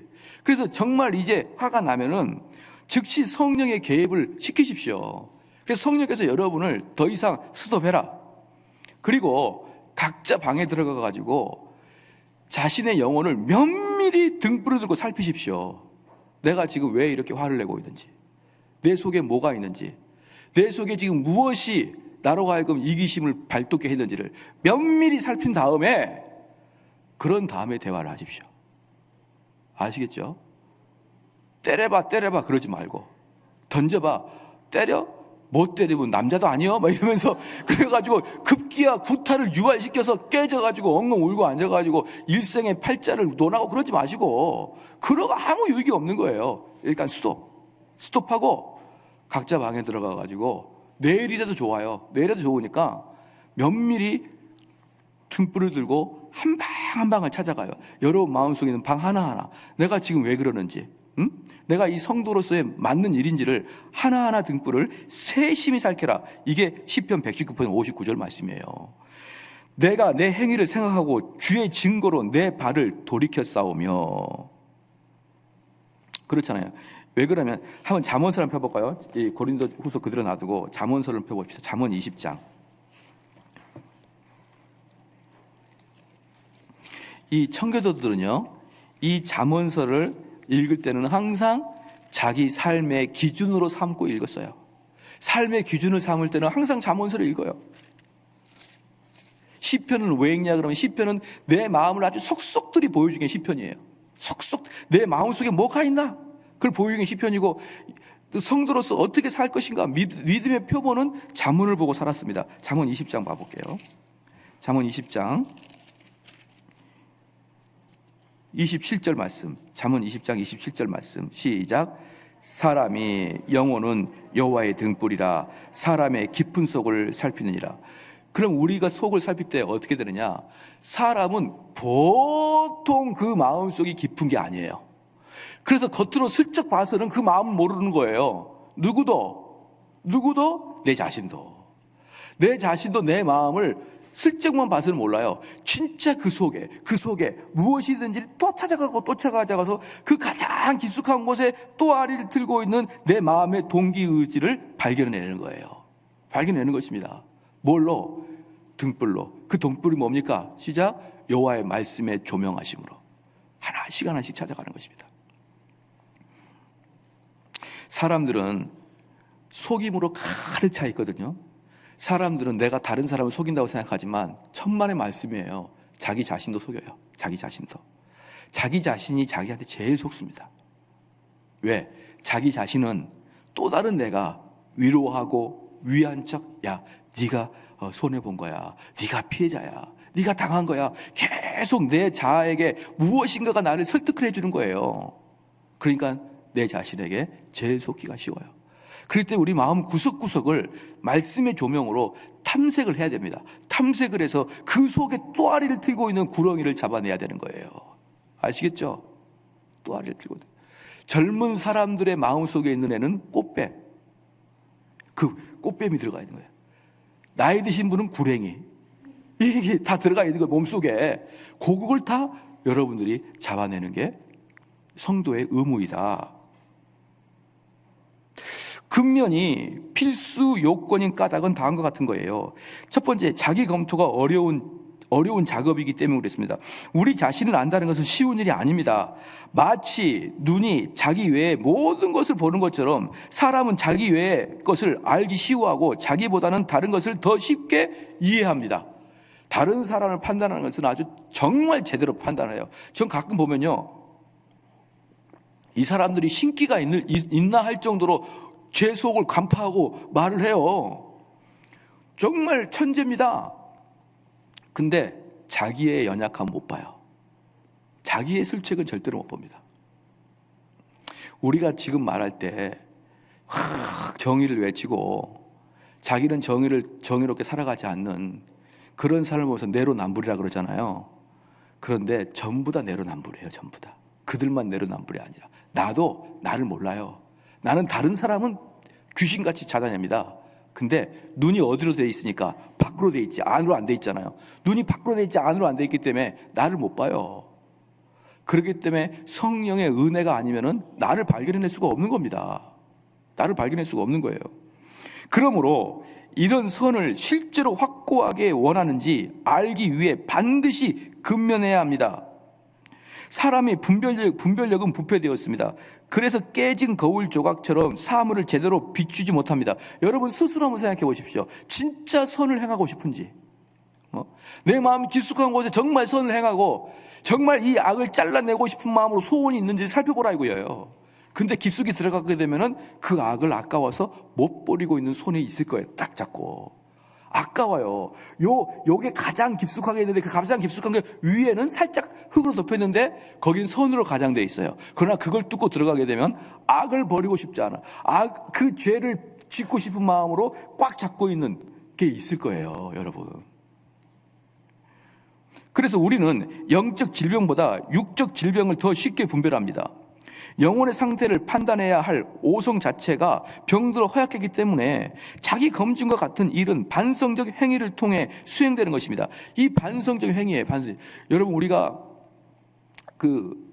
제가 정확하게 그 데이터를 뽑아와야 되는데 우리나라 사람들이요, 부모들이 자녀들한테 언어로 말을 하거나 행위로 말하면서 권면하는 내용 중에 최선을 다해라, 1등 해라, 노력해라, 잘 살아라, 이런 말은 직간접적으로 대단히 많이 안 돼요. 그것은 OECD 보편적인 가정들이 통계를 냈는데 우리가 단연 1등이에요. 근데 우리 가족들 부모들이 아주 약하게 말을 하는 게 있어요. 다른 나라보다 현격하게 약하게 말하는 게 뭐냐면 다른 사람 배려해라, 다른 사람을 좀 존중해라, 다른 사람의 입장을 좀 네가 서봐라, 이런 이야기는 OECD 국가 중에 현격하게 작대요. 제가 다음에 정식으로 그 프로테이지를 가져올게요.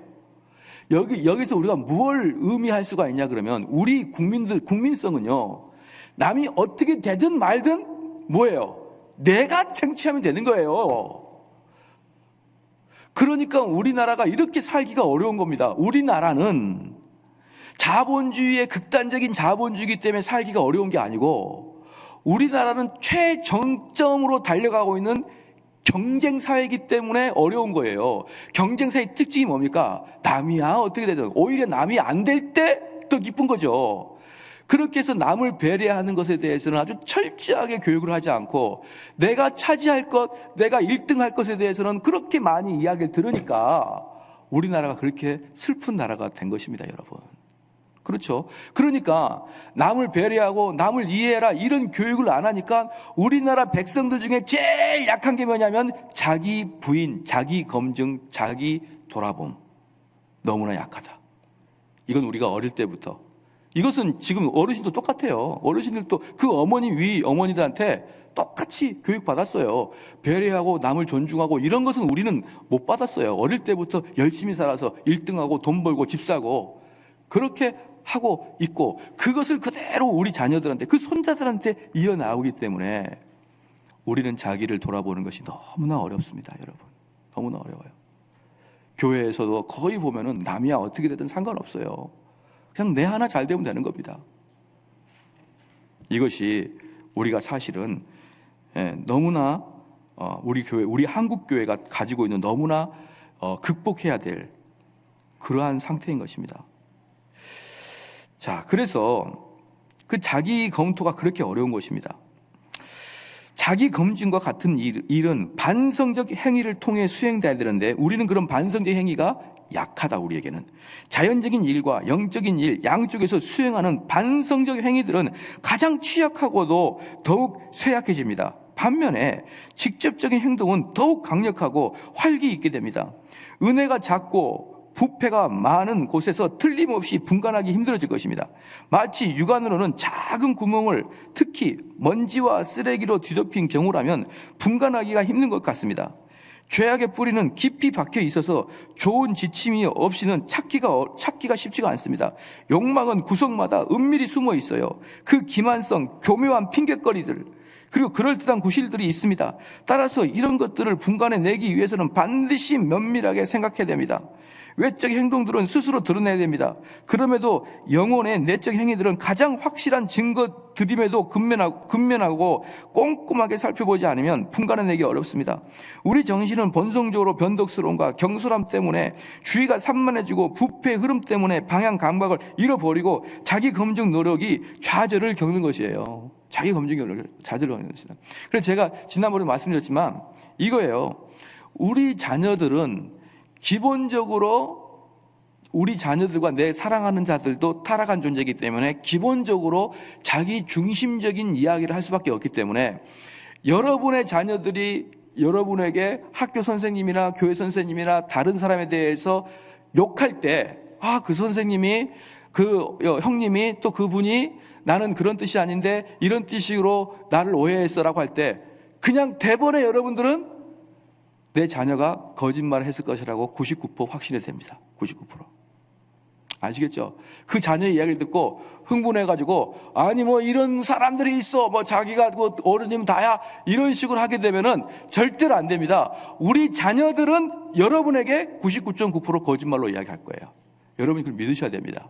자녀들은요 거짓말의 천재입니다. 그 거짓말이 뭡니까? 교묘하게 자기를 감싸는 거예요. 모든 것들을 자기의 포장으로 해야 됩니다. 아다르고 어달라는 거예요. 우리 애들을 키워보면은 참 이게 교묘합니다. 예, 교묘해요. 다들 교묘하죠. 다들 교묘한데 만약에 컵을 달라 그러면 컵 좀 갖다 줘. 이렇게 이제 이야기했잖아요. 컵 좀 갖다 줘. 뭐 이렇게 얘기하면은 이제 싫어. 이제 이렇게 내는 거죠. 그럼 싸우는 거예요. 왜 싸웠냐? 그러면 아빠 컵 좀 줘. 이렇게 얘기했는데 저 인간이 싫어. 그러면서 나를 그랬어요. 근데 뭐 어떻게 얘기했냐? 그럼 컵 좀 줄래요? 이렇게 얘기했대. 컵 좀 줘. 이렇게 얘기했다는 거야. 근데 사실은 컵 좀 줘. 이렇게 억양이 달랐어요. 그런데 실제로 컵 좀 줘. 컵 좀 줘가 똑같이 그 팩트를 이야기했잖아요. 컵 좀 줘. 이거 하고 컵 좀 줘. 이거 하고 단어는 똑같아요. 근데 눈의 힘과 억양은 달라요. 그래서 이 사람이 가가지고 뭐라고 이야기하냐면 너 왜 그랬냐? 그러면 글쎄요 내가 컵 좀 달라고 했는데 그렇게 화를 내네요. 이렇게 얘기합니다. 자, 이건 거짓말입니까 아닙니까? 거짓말이에요. 이게 이런 식으로 우리 자녀들은 항상 부모한테 이야기한다고요. 자기들이 그 사람을 격동케 한 거에 대해서는 절대로 이야기 안 해요. 그리고 팩트만 이야기합니다. 컵 좀 줘. 이렇게 얘기했다는 거예요. 우리가 이걸 꼭 알아야 돼. 그래서 여러분들이 자녀한테 속아가지고 막 뒤엎고 찾아가서 싸우고 그러지 말고 항상 얘기됩니다. 그런데 너가 왜 컵 좀 줘? 이랬는데 왜 그 사람이 화를 냈니? 그럼 100% 이렇게 말해요. 나야 모르지. 나야 모르지 왜 걔가 화를 냈는지. 그러면 거기에 이 녀석이 지금 뻥을 치고 있구나라는 게 보이는 거예요. 우리 선생님이 맨날 나만 혼내. 그러면 손잡고 물어요. 왜 선생님은 너만 혼내지? 모르지 나야. 이렇게 이야기하는 것은 다들 맞아 죽을 각오가 돼 있어야 돼요. 걔네들은. 아주 나쁜 놈이죠. 그런 식으로 다 자기를 포장을 해가지고 말하는 게 천재입니다. 근데 그걸 누구도 그럽니까? 나도 그래요. 나도 이 사람한테 이야기할 때 그 억양만 살짝 바꾸면은 이 사람은 정말 나쁜 사람 되는 겁니다. 여러분. 여러분도 똑같아요. 우리는 다 똑같아요. 그렇게 그럴 수밖에 없는 존재인 거예요. 누구든지 원래 그런 식으로 태어났기 때문에. 그런데 그것이 잘못됐다고 우리는 꿈에도 생각 못하고 다 잊어버리지만 성령이 나에게 조명하여 주시면 그런 것들도 다 보여주시는 거예요. 네가 그렇게 너를 변호하면서 상대를 얼마나 속상하게 했느냐. 그 상대는 너의 그 흉악한 말 때문에 속이 다 시커멓게 탈 정도로 고통을 당했는데 자기를 그 잊어버리고 살아가는 거예요. 잊어버리고.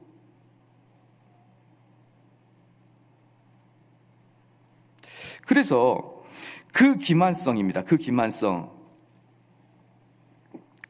교묘한 핑곗거리들 그리고 그럴듯한 구실들이 따라서 이런 것들을 분간해내기 위해서는 반드시 면밀하게 생각해야 되고 외적 행위들은 스스로 드러납니다.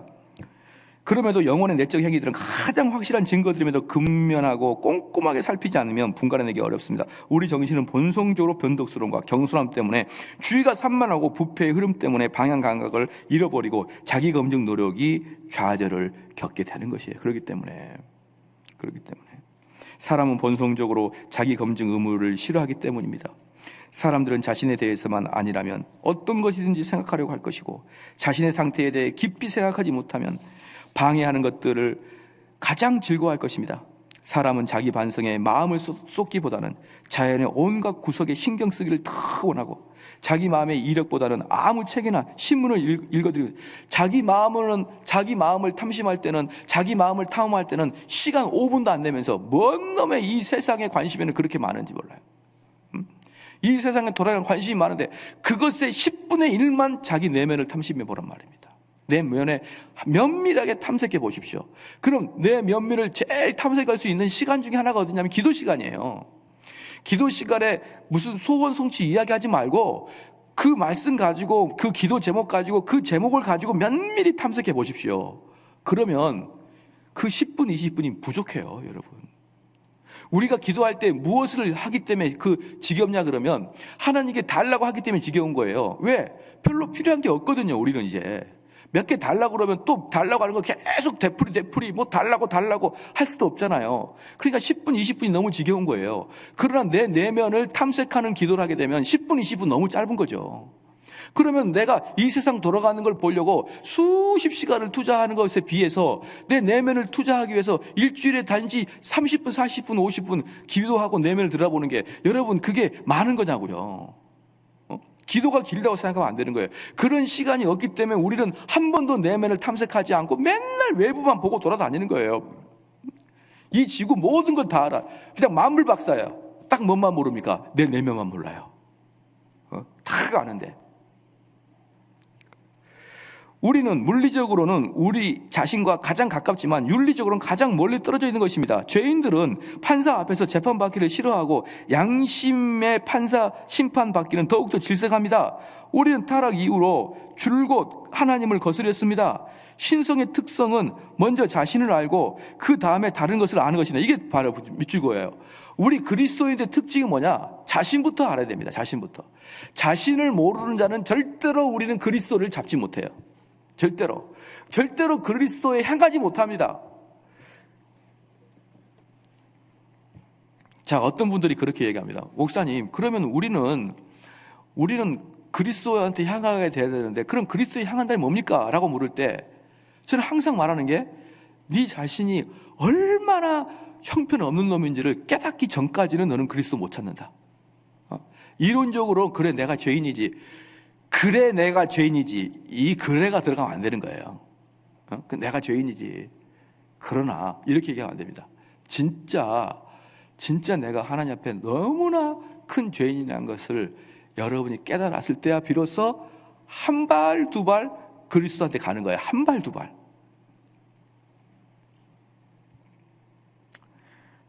그러니 우리가 기도할 때 얼마나 내가 죄의식이 없으면 울음도 안 나오고 그냥 하나님 만나도 별로 할 말도 없고 그냥 바삭바삭해요.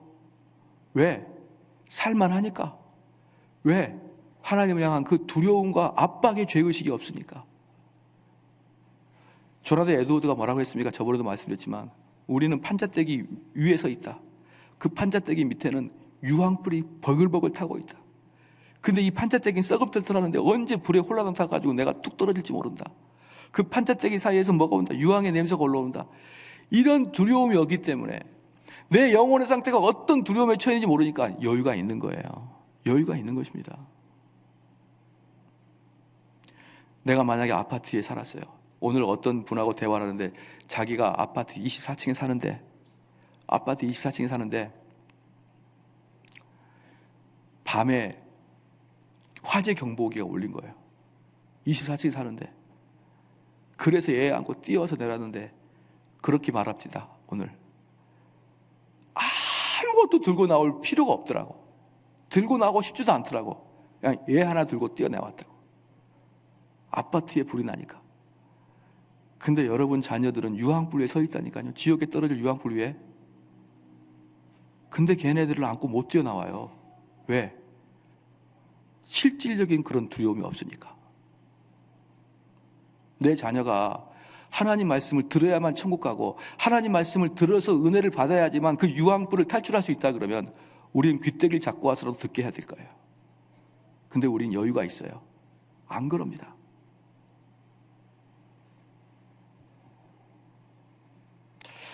자, 그러므로 우리의 본성에서 가장 좋은 것일지라도 우리 본성에 가장 좋은 것일지라도 우리는 혐오합니다. 이 하나님 말씀이 얼마나 좋은 겁니까? 그럼에도 불구하고 하나님 말씀을 혐오해요. 우리는 하나님과 율법에 대해 혐오합니다. 율법과 복음에 대한 모순을 일으킵니다. 그런 말미암은 그로 말미암은 결과로 우리 마음을 양심, 즉 하나님이 주신 권위와 위임에 따라 움직이는 권능의 심판대 아래 가져다 놓고 검증받기를 꺼려하고 우리는 우리에게 검증받기를 촉구하고 우리 마음의 꽁무니를 빼고 우리의 부패가 우리를 가로막아 버리고 말아요. 가로막습니다. 사탄은 온 세상을 눈멀게 하여 자신들의 상태를 알지 못하게 합니다. 그래서 자신들을 살피지 못하는 것은 다른 말로 사탄에 쌓여 있는 겁니다, 여러분. 사탄에 쌓여 있는 거예요. 자신만 자기를 모른단 말이에요. 하나님의 형상인 인간의 위치를 빼앗은 사탄은 이후 인간이 하나님의 형상으로 회복하는 것이 심히 질투한 것입니다. 사람은 하나님의 형상을 회복할 수 있지만 사탄은 하나님의 형상을 회복하지 못합니다. 그래서 사탄은 사람으로 하여금 하나님의 형상에 일체 눈을 돌리지 못하게 하고 그 형상을 회복하려고 애쓰지 못하도록 합니다. 자기 반성은 하나님의 형상을 회복하는 첫 단계인데 자기 반성 자체를 못하는 거예요. 내가 진심으로 미안합니다. 내가 잘못됐군요. 이게 안 되는 겁니다. 이게 안 돼요. 이게 안 되는 거예요. 자기가 잘못한 것을 끝내 이야기를 안 하는 것입니다. 그래서 우리 자녀들에게도 여러분들이 해야 될 게 뭐냐면 자녀들의 입에서 자기가 했다가 잘못한 것이 있으면 입으로 진실로 잘못했다고 사과할 수 있는 그런 인격체로 만들어놔야 돼요. 인격체로. 끝까지 여기고 자기가 잘못했음에도 불구하고 끝까지 자기가 잘못했다고 이야기하지 않는 그런 원고집은 그가 뜻이 있고 고집이 있다 이렇게 이야기하면 안 되는 거예요. 왜냐 그러면 때로는 성공하는 사람 특징이 고집이 있거든요. 고집. 그렇기 때문에 걔한테 얘는 참 고집이 있어. 이것은요 걔를 책망하는 게 아니에요. 때로는 걔가 성공할 수 있다는 증거가 고집이 있다는 것이니까. 그게 뭐라고 합니까? 참 사탄에 쌓여 있구나 이렇게 얘기해야 돼요. 자기가 잘못한 걸 끝까지 뉘우치지 않고 뻣뻣하게 울고 진심으로 사과하지 않고 진심으로 자기가 옳다고 우기는 자들한테는 정말 고집불통이다가 아니라 사단에 쌓여 있구나 얘가. 그 말이 딱 맞습니다. 사단에 쌓여 있어. 그래서 눈을 다 가려서 자기를 전혀 쳐다보지 못하고 나만 장군은 이 세상 모든 걸 다 가졌지만 그가 문둥병자더라. 나는 모든 걸 다 가졌어요. 나는 사회의 지위도 가졌습니다. 그러나 내 영혼은 지옥에 갈 자다. 그걸 못 보게 하는 겁니다. 그걸. 그래서 나만이 자기가 문둥병을 깨달았을 때, 자기가 문둥병자를 깨달았을 때 엘리사를 찾아가는 거예요. 자기가 영적으로 정말 지옥 갈 문둥병자, 치유할 수 없는 영적인 문둥병자라는 걸 알았을 때 예수님을 찾아가는 겁니다, 여러분. 그런데 자기를 못 발견하는 거예요. 절대로 못 발견합니다. 왜? 자기를 발견하는 순간 어떻게 되니까? 하나님을 바라보고, 하나님 바라보면 하나님의 형상으로 회복하니까 사탄이 그걸 싫어한다고요. 그래서 자기 검증을 원하지 않는 마음은 다음과 같은 것에서 생겨납니다. 육적 자기에서 자기애에서부터 자기애 밑줄 동그라미 예자에다가 딱 동그라미 해주시죠. 자기애.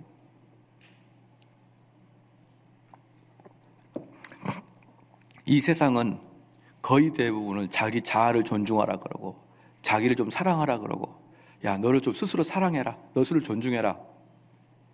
여러분 그렇게 하지 마십시오. 그렇게 하지 마시고 그러면 안 됩니다. 그것은 성경과는 정반대예요.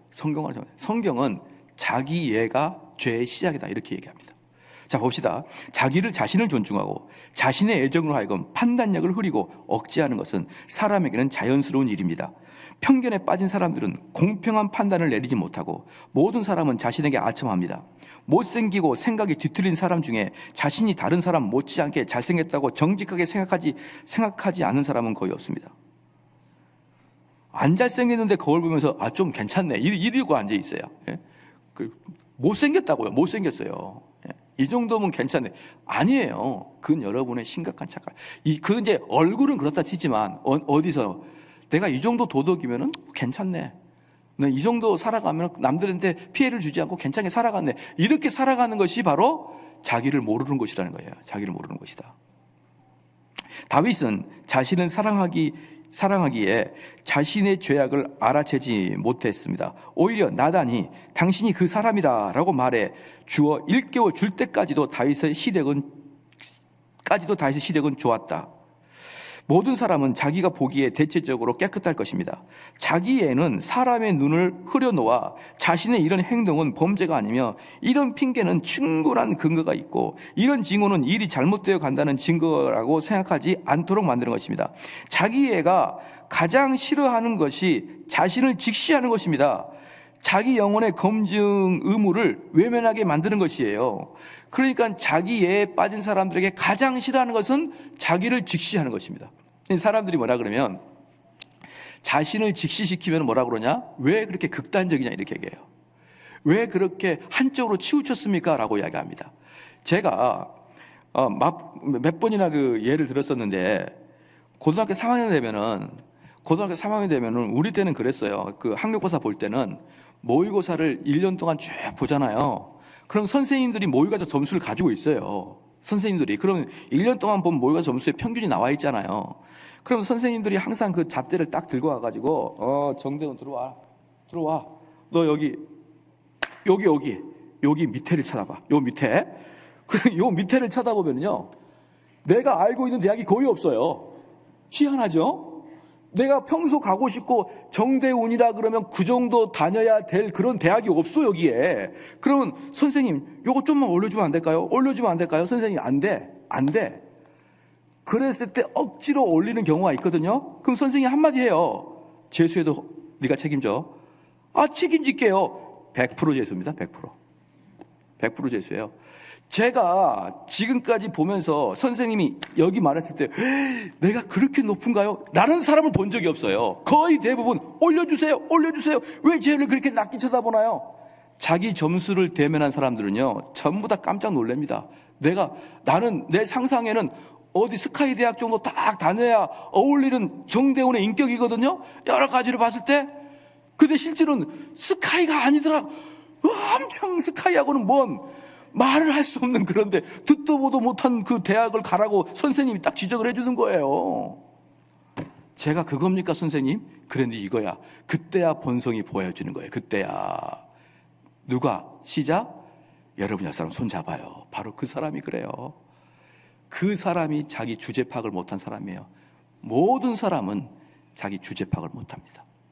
심지어 내가 1년 동안 시험을 보면서 모의고사를 내가 점수를 보면서도 대학을 몇 단계 위 대학을 잡았는데 모의고사 점수가 나옴에도 여러분 점수 체크도 안 하는 양심에 대해서는 어떻게 제대로 기준을 잡고 나가겠습니까 여러분? 응? 어떻게 기준을 잡을 거예요? 꼭 대학 가면 그러죠. 나 여기 올 성적이 아닌데 학력고사에 망쳐가지고 여기 왔다. 그 인간들이 꼭 대학 가면은 항상 있습니다. 정신 차려라 이놈아. 네가 올 때 제대로 왔다 이놈아. 거의 대부분의 사람들은 자기 주제를 파악을 못합니다. 그렇기 때문에 그렇게 명백하게 점수가 나왔음에도 불구하고 자기 주제를 파악하지 못하는데 내 내면의 내 영적인 상태, 내 양심의 상태는 정말 판단 못합니다. 정말 판단 못해요. 그래서 사람들은 자신의 마음에서 도망칩니다. 불수레를 타고 천국에 가는 것보다 차라리 안락한 침대에 누워 지옥에 가고 싶어 하는 것이죠. 사람은 죄악된 길로 다니는 동안에는 자신을 숨기고 반성적 길에서부터 가장 멀리 달아나간 상태입니다. 뻔뻔스러움과 무사 태평에서부터 나옵니다. 전혀 천국과는 아무 상관이 없는 것처럼 태평하게 사는 사람들이 있습니다. 반면에 실제로 아무 자격도 없으면서도 마치 천국을 상속받기로 확정된 것처럼 뻔뻔스럽게 사람이 있습니다. 자, 여기서 잠시 보면은요, 여러분들이 지옥 갈 사람의 특징은 뭐냐 그러면은, 지옥 갈 사람의 특징은 내가 지옥 갈 것을 두려워하지 않는 자입니다. 이 사람들이 지옥 갈 사람의 특징이에요. 나는 천국을 확신합니다. 나는 지금까지 내가 지옥 갈 것을 한 번도 의심할 사람이 없습니다. 바로 걔가 지옥 백성이야. 그게. 그 사람은 왜 그렇게 크게 소리를 지르지 않으면 불안하니까. 나는 지옥 갈 생각을, 나는 그때 회심한 다음에 지옥 갈 생각을 단 한 번도 해보지 않았습니다. 사도 바울도 내가 복음을 전한 다음에 버림받을까 두렵다라고 했어요. 사도 바울도. 사도 바울조차도 자기가 복음을 전한 다음에 버림받을 걸 두려워하는데, 뇌는 뭔데 복음 전한 다음에 복음을 받아들인 다음에 지옥 갈 것에 대한 두려움이 없나요? 지옥 갈 것에 대한 두려움 없는 이유는 뭐냐 그러면, 내가 죄악 속에 있기 때문에 하나도 뭐가 없기 때문에, 갈등이 없기 때문에 평안한 거거든요. 내가 천국 백성에 올라가기 때문에 평안한 게 아니라, 여기서 말했지만 내가 천국에 가려면 뭘 타고 올라가는 겁니까? 불수레를 타고 올라가야 되기 때문에 힘들고 고달한 거예요, 천국 가는 것은. 그런데 내가 평안하거든요. 평탄하거든요. 그건 천국에 가는 길이 아니라 죄악과 전혀 싸움이 없기 때문에 그냥 저기 마귀가 내 아군이기 때문에 마음에 갈등이 없는 겁니다, 여러분. 그래서 나는 지옥 갈 걸 걱정해 본 적이 없고, 나는 언제든지 천국의 확신을 가지고 있어. 이렇게 말하는 것이 지옥 갈 사람의 전형적인 특징입니다. 오히려 천국 갈 사람은 천국에 대한 확신도 있지만, 때로는 내가 죄를 질 때는 내가 진짜 천국 백성인가? 라는 두려움, 라는 공포에 또 빠지기도 하고, 그렇게 반복하는 거예요. 본질적으로는 내가 하나님 백성인 걸 알지만 때로는 진심으로 두려워하기도 하고, 이것이 반복적으로 드러나는 것이지, 어떻게 나가 천국 백성인 걸 확신한 다음에 지금까지 단 한 번도 의심해 본 적이 없다는 것을 자랑합니까? 그게 바로 지옥 백성인데. 자, 어리석은 처녀들은 지혜로운 처녀들과 마찬가지로 자신만만하게 문을 두드릴 것이고 문이 열릴 것이라고 기대했습니다. 그리스도가 직접 문을 닫아버리면서 기대 밖의 현실이 눈앞에 뚜렷하게 나타날 때까지 자신들은 천국에 들어갈 자격이 없다는 사실을 믿지 않았을 것이고, 만일 그들이 자신의 영혼을 샅샅이 훑고 자신을 공정하게 다뤘다면 결코 멸망 상태로 끝맺을지 않았습니다. 뭡니까? 이 사람은 샅샅이 자신이 잘 살폈으면 어땠을까요? 기름이 없구나. 그걸 미리 발견했어야죠. 미리. 기름이 없구나. 그럼 내가 지금 초저녁이니까 강가 가가지고 기름을 사왔을 것이다. 그렇게 자신을 면밀히 살폈으면 이 사람은 신랑이 왔을 때까지 충분히 있었을 사람들이에요. 근데 그걸 살피지 않냐고 그저 불이 나오고 있으니까 좋아하다가 기름이 떨어졌네? 그럼 내가 기름 사러 갔다 올게. 기름 사러 갔다 오는 사이에 문이 닫혀도 내가 똑똑똑 두드리면 문을 열어주겠지. 그렇게 생각한 거예요.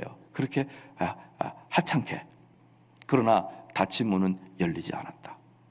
지금 이 미련한 다섯 처녀의 잘못한 건 뭐밖에 없나요? 자기가 기름이 있는지 없는지를 확인하지 않은 것밖에 없는 거예요. 나머지는 똑같았습니다. 지혜로운 다섯 처녀나 어리석은 다섯 처녀나 똑같았어요. 단지 자기에게 기름이 있느냐 없느냐를 살펴보지 않았다는 것이죠. 그렇죠? 이처럼 뻔뻔한 자들은 위선과 성실의 차이에 대해 종교적으로 얼마나 심각하게 파괴되어 있는가에 대해 귀담아 듣지 못합니다. 그러니까 이런 자들이 가장 큰 문제는 뭡니까? 여기 좀 한번 볼까요? 이런 자들이 가장 큰, 여기서 뻔뻔하다는 것은 누구를 향해 뻔뻔하냐면 자기 자신에 대한 뻔뻔함이에요. 자기 자신에게 뻔뻔함. 자기를 가장해요. 이런 사람의 가장 큰 위험은 뭐다? 자기를 절대 돌아보지 않습니다. 왜? 나는 이미 천국을 확보했으니까 돌아보지 못해요. 이게 가장 큰 문제란 말이에요. 자기를 돌아보지 못해요. 이 자기를 돌아보지 못하는 게 사람들과 관계에서도 자기를 돌아보지 못하는 거예요. 나의 언행이 다른 사람을 경록케 하는 걸 돌아보지 못하는 거예요. 순차적으로. 그리스도가 자신들의 양심을 샅샅이 흩었기 때문에 결코 그리스도에게 가까이 다가갈 수 없었다. 교부 터툴리아는 이단자들을 성경의 빛을 피하는 자들이라고 불렀고, 이단자들은 말씀으로 자신을 돌아보고 자기의 잘못된 주장을 바로 잡으려는 것을 싫어했습니다. 거기다가 밑줄 그어봐요.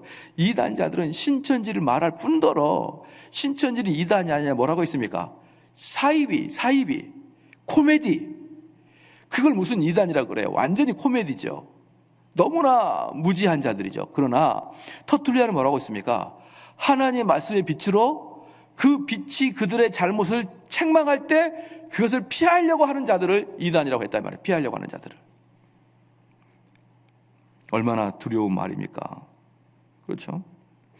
이단자들은 말씀으로 자신을 돌아보고 자기의 잘못된 주장을 바로 잡으려는 걸 싫어하고, 이들은 자기의 양심의 소리를 듣고 싶어 하지 아니하며, 왜냐하면 양심은 자신들의 모습을 자신들이 바라는 대로 비춰줄 리가 없기 때문입니다. 사람은 자기 검토를 지속하기가 힘든 존재이기 때문입니다. 자기 검토에 착수하기를 원하지 않도록 만드는 그 자기애는 자기 검토를 진척시키지 못하게 만듭니다. 한번 해보라. 자기 자신을 검토해 보려고 하는 즉시 얼마나 재빠르게 하찮은 것에 눈이 팔리게 되는지.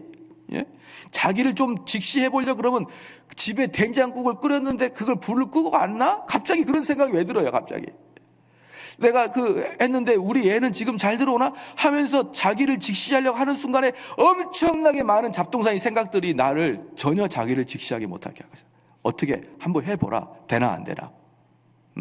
여러분들이 진짜 스스로 여러분 내면을 직시하는 기도를 한번 해보세요. 절대로 못합니다. 기도 못해요. 안 됩니다. 기도가.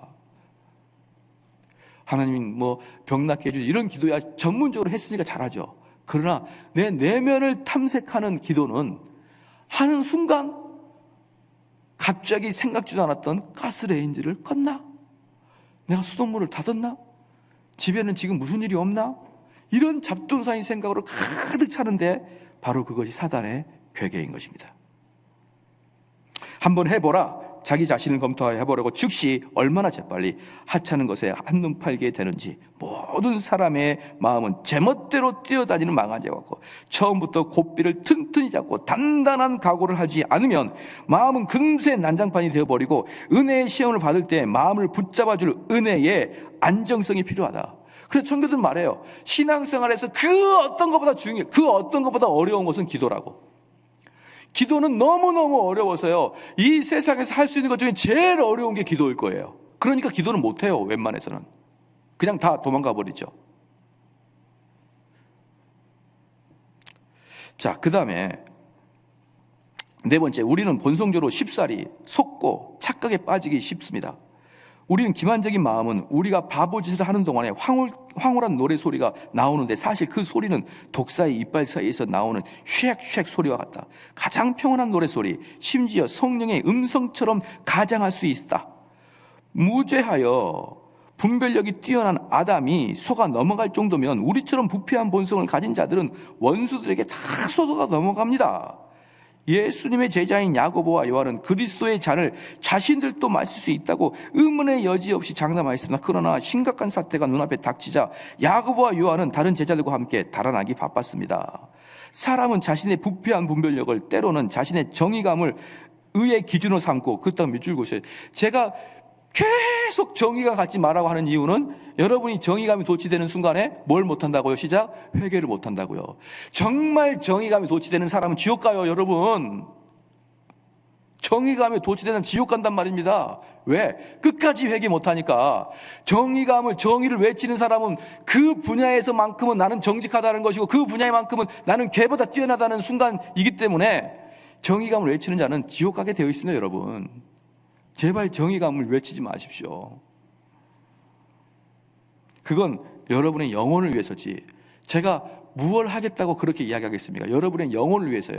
영혼을 위해서 정의감을 여러분 불태우는 순간 교만에 빠집니다. 교만에 빠져. 이 나라의 교회가 이러면 안 되지.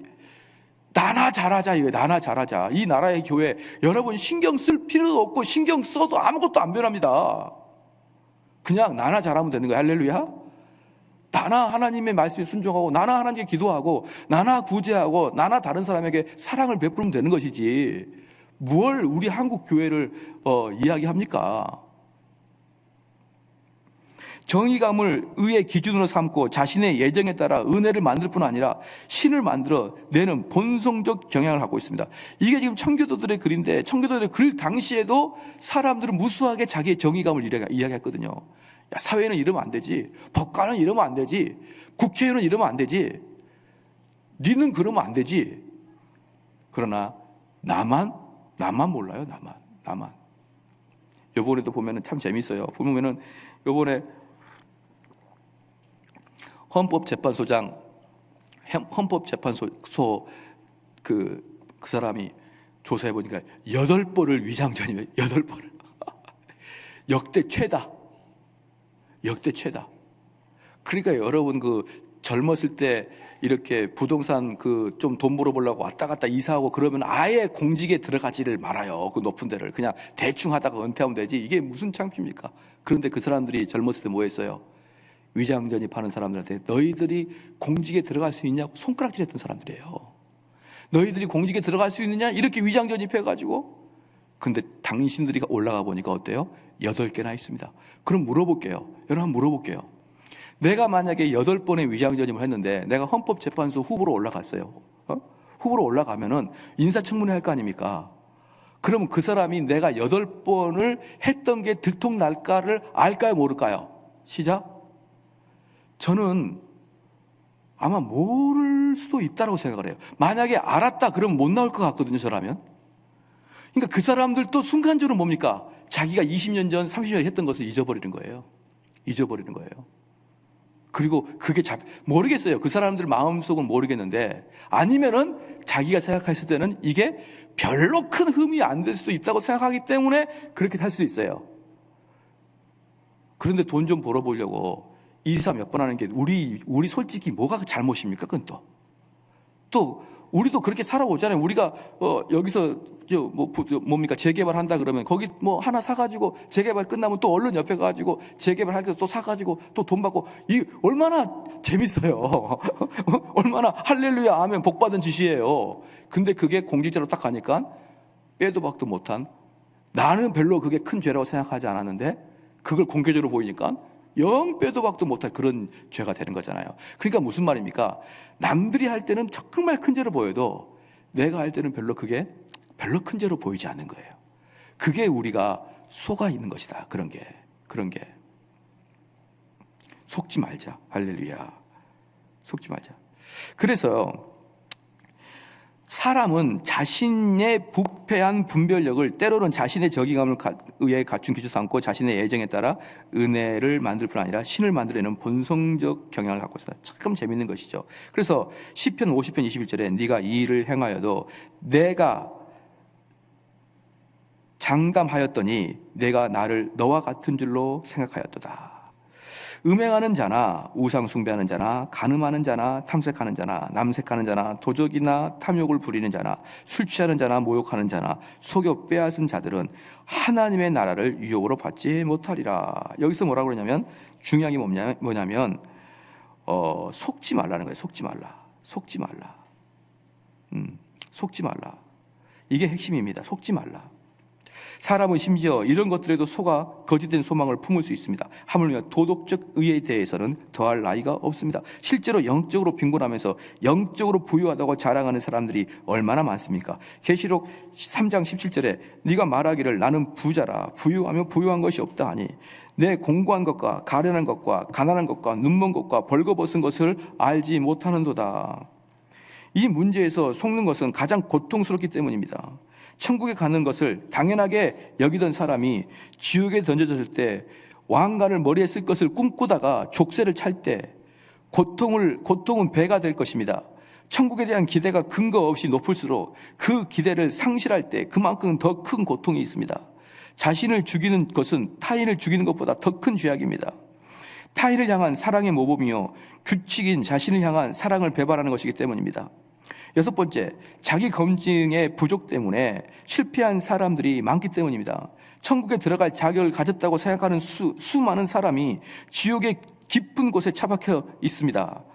자신은 구원받을 것이라고 생각하는 대부분의 사람들은 구원받았다면 아마 지옥문은 좁은 길이가 없을 것이고,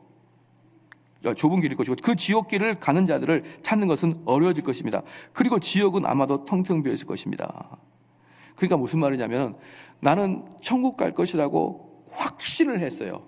천국 갈 것을 나는 너무나 확신했는데 무엇은 안 했냐 그러면 자가 검증은 안 했어요. 자가 검증은. 그러나 그냥 확신했어요.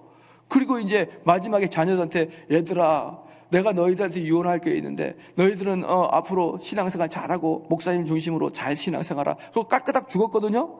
눈을 딱 떠보니까 사탄이 있어요. 어떻게 할 겁니까? 나는 지금까지 천국 갈 것이라고 확신했는데, 그리고 눈 감았는데 눈 뜨니까 사단이, 잘 왔다, 내가 너를 지금까지 너의 주인이었다, 나를 따라와라. 그럼 어떻게 할 거냐 말이에요. 청교도들은 그 걱정 때문에 잠 못 이뤘습니다. 그 걱정 때문에.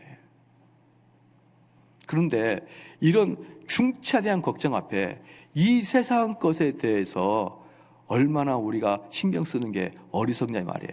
이 세상 것에 신경 쓰는 거 10분의 1만 우리들의 내면을 보자 이 말이에요. 내면을 보자.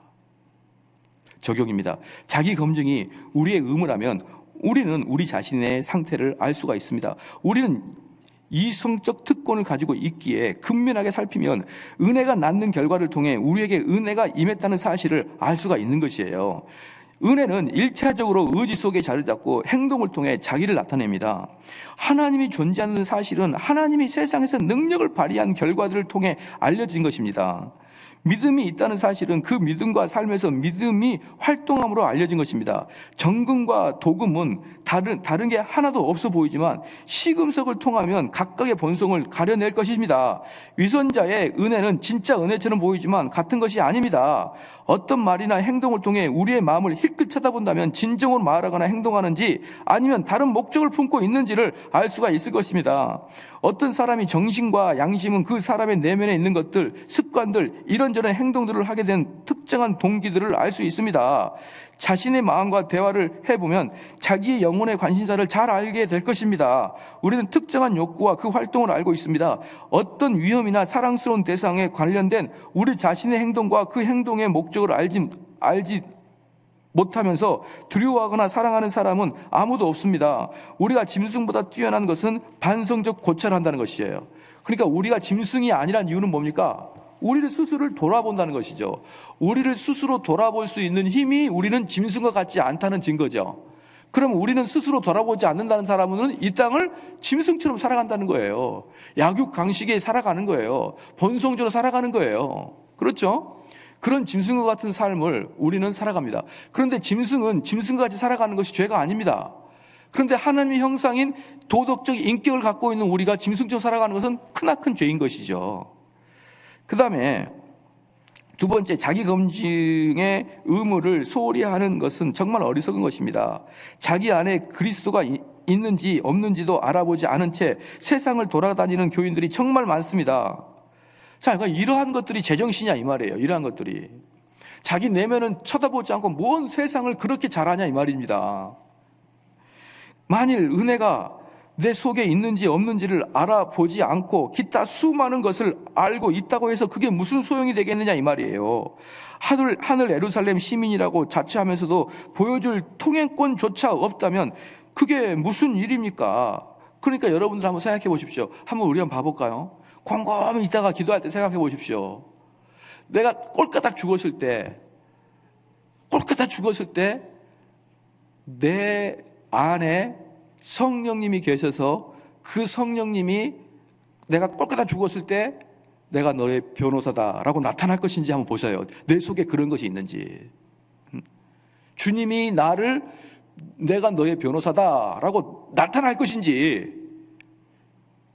그 속에 그게 나타날 수 있다는 근거가 내 속에 뭐가 있는지, 그것들을 살피는 게 성도가 이 땅에 살아가면서 제일 먼저 확신을 해야 될 부분. 그것이 있는 것을 확인하고 확신을 해야 된다는 것이죠. 지식의 1차적인 대상인 내 자신보다 보다 오히려 세상에 있는 모든 것을 알려고 애쓰는 것은 본성에 어긋나는 것입니다. 하나님이 우리에게 부여한 이 이성은 짐승들의 본성보다 훨씬 탁월한 것인데 우리 자신을 제외한 모든 것을 시험해 보는데 사용하고 있을 뿐이에요. 이 지성으로 나를 탐험하는 것은 그저 하지 않고 이 세상의 모든 것들을 탐험하려고 그렇게 에너지를 소비하는 것입니다. 권면적 적용입니다. 우리 영혼이 영혼 속에서 어떻게 될지 아는 것이 가장 유익하다. 하나님의 진노가 쏟아질 경계선 안에 머무는 것이 작은 일인가? 하나님의 진노를 제거해야 할 처지에 있다면 이 사실을 아는 지식이 반드시 필요하지 않는가? 또 하늘의 상속자가 되는 것이 작은 일인가? 칭의, 양자, 성화가 대수롭지 않은 특권인가? 믿음, 사랑, 회개가 대수롭지 않은 은혜인가? 이런 것들에서 위로를 받기 위해서는 이런 것들을 반드시 알아야 하지 않겠는가? 매일 일정한 시간을 자기 점검의 시간으로 삼아야 되지 않겠는가? 주님의 말씀처럼 너희는 한 시간도 깨어 있을 수 없더냐라고 말씀하고 계시지 않습니까? 자, 이제 우리는 가슴 깊숙이 들어가 봅시다. 아브라함과 같은 믿음을 가지고 있는가? 그리스도를 조금이라도 노엽게 만드는 방종 없이 구원받으려고 그리스도를 의존하는 그런 믿음이 있는지 확인해 보고 있습니까? 마음을 정결하게 하고 있습니까? 삶을 개혁하라고 하고 있습니까? 영혼을 하나님을 향한 사랑으로 불타오르게 하고 있습니까? 하나님을 즐거워하게 만들고 하나님께 더욱 순종하는 것을 즐거워하게 만드는 그런 노력의 믿음이 있는지 확인해 보라 이 말입니다. 그러니까 내 삶의 가장 기쁨은 뭐냐 그러면 하나님의 명령이 내 몸에서 드러나고 있는지를 확인하는 것이 가장 기쁨이에요. 그러고 있느냐 이 말이에요. 너무 기쁩니다. 목사님 이번 일주일에 너무 기뻐서 내가 하나님께 감사헌금을 드리지 아니하고는 견딜 수가 없습니다. 왜 그럽니까? 내가 하나님 명령에 순종하고 있나이다. 이게 여러분의 감사의 첫 번째 조건이냐 이 말이에요. 우리 안에서 그리스도를 순종하고자 하는 진지한 갈망과 적절한 노력을 만들어내는 그런 믿음이 있는지 확인해 보자. 그리스도의 명령을 하찮게 여기지 않고 그리스도의 약속을 의지하는 그런 믿음이 인지 확인해 보자. 이걸 또 듣고 목사님 이건 너무 지나치게 이상 아닙니까? 이런 일이 현실에 일어났습니까? 여러분 그런 사람들의 말씀을 드릴게요. 해보고 말하세요. 해보고. 저도 이러한 것들이 다 이상이라고만 생각했어요. 그러나 해보시고 말하십시오. 해보면 어떤 마음이 생기냐? 이렇게 가고자 하는 마음으로 열정이 생기는 거예요. 이렇게 가고자 하는 마음으로 열정이 생긴단 말입니다. 해보고나 말합시다. 많은 사람이 저한테 그런다니까요. 제 설교를 인터넷으로 들어보고 야, 정 목사 그렇게 해가지고 교인이 모이냐? 해보고 말하십시오. 해보고 말하시라 이 말이에요. 안 해보고 이렇게 교인들한테 이런 식으로 설교하겠다는 사람들이 누가 오겠냐? 이런 설교 듣고 누가 주일날 기분 좋아하겠냐? 해보고 말하시란 말입니다. 마찬가지로 우리의 삶의 우선적인 목표가 여기에 나와 있는 것처럼 하나님 말씀이 내 몸에서 순종이 드러날 때가 얼마나 기쁜지를 경험해 보시라 이 말입니다. 경험해 보시라. 자기 검증의 의무를 수행하기 위한 지침이다. 첫 번째, 오직 참된 성도에게만 나타나는 징표에 정통해야 됩니다. 그러니까 뭡니까? 우리 청교도는 뭐예요? 참된 성도에게 나타난 열매가 무엇인지, 가짜에게 나타난 열매가 뭔지 이런 것들을 구별하는 데는 아주 전문가다 이 말입니다. 이런 게. 위선자들이 흔히 가지고 있는 모든 징표들, 즉 외적인 신앙 고백, 지속적인 출석, 여러 의무 사항들에 대한 애착 등에 대해서 찾는 것이 아닙니다. 우리의 은밀한 것으로 판단하지 않으면 안 됩니다. 율법에 대한 두려움이 있는가?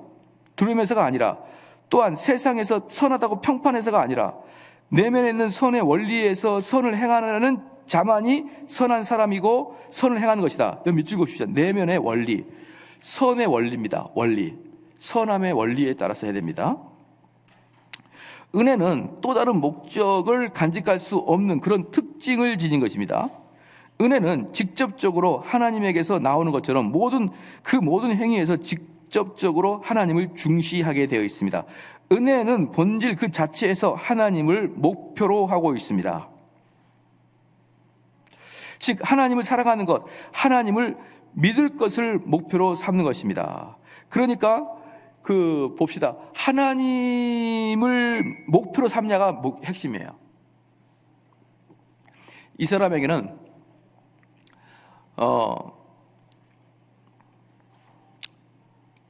외양간에 소가지가 없어도 난 여호와로 즐거워하리. 이게 이들의 신앙의 목표예요. 이게. 그러면 마귀가 욥을 시험하는 것을 한번 봐볼까요? 마귀가 욥을 시험할 때 뭘 시험했냐 그러면 그 욥이 진짜 하나님의 사람인가 아닌가를 시험해보자는 거예요.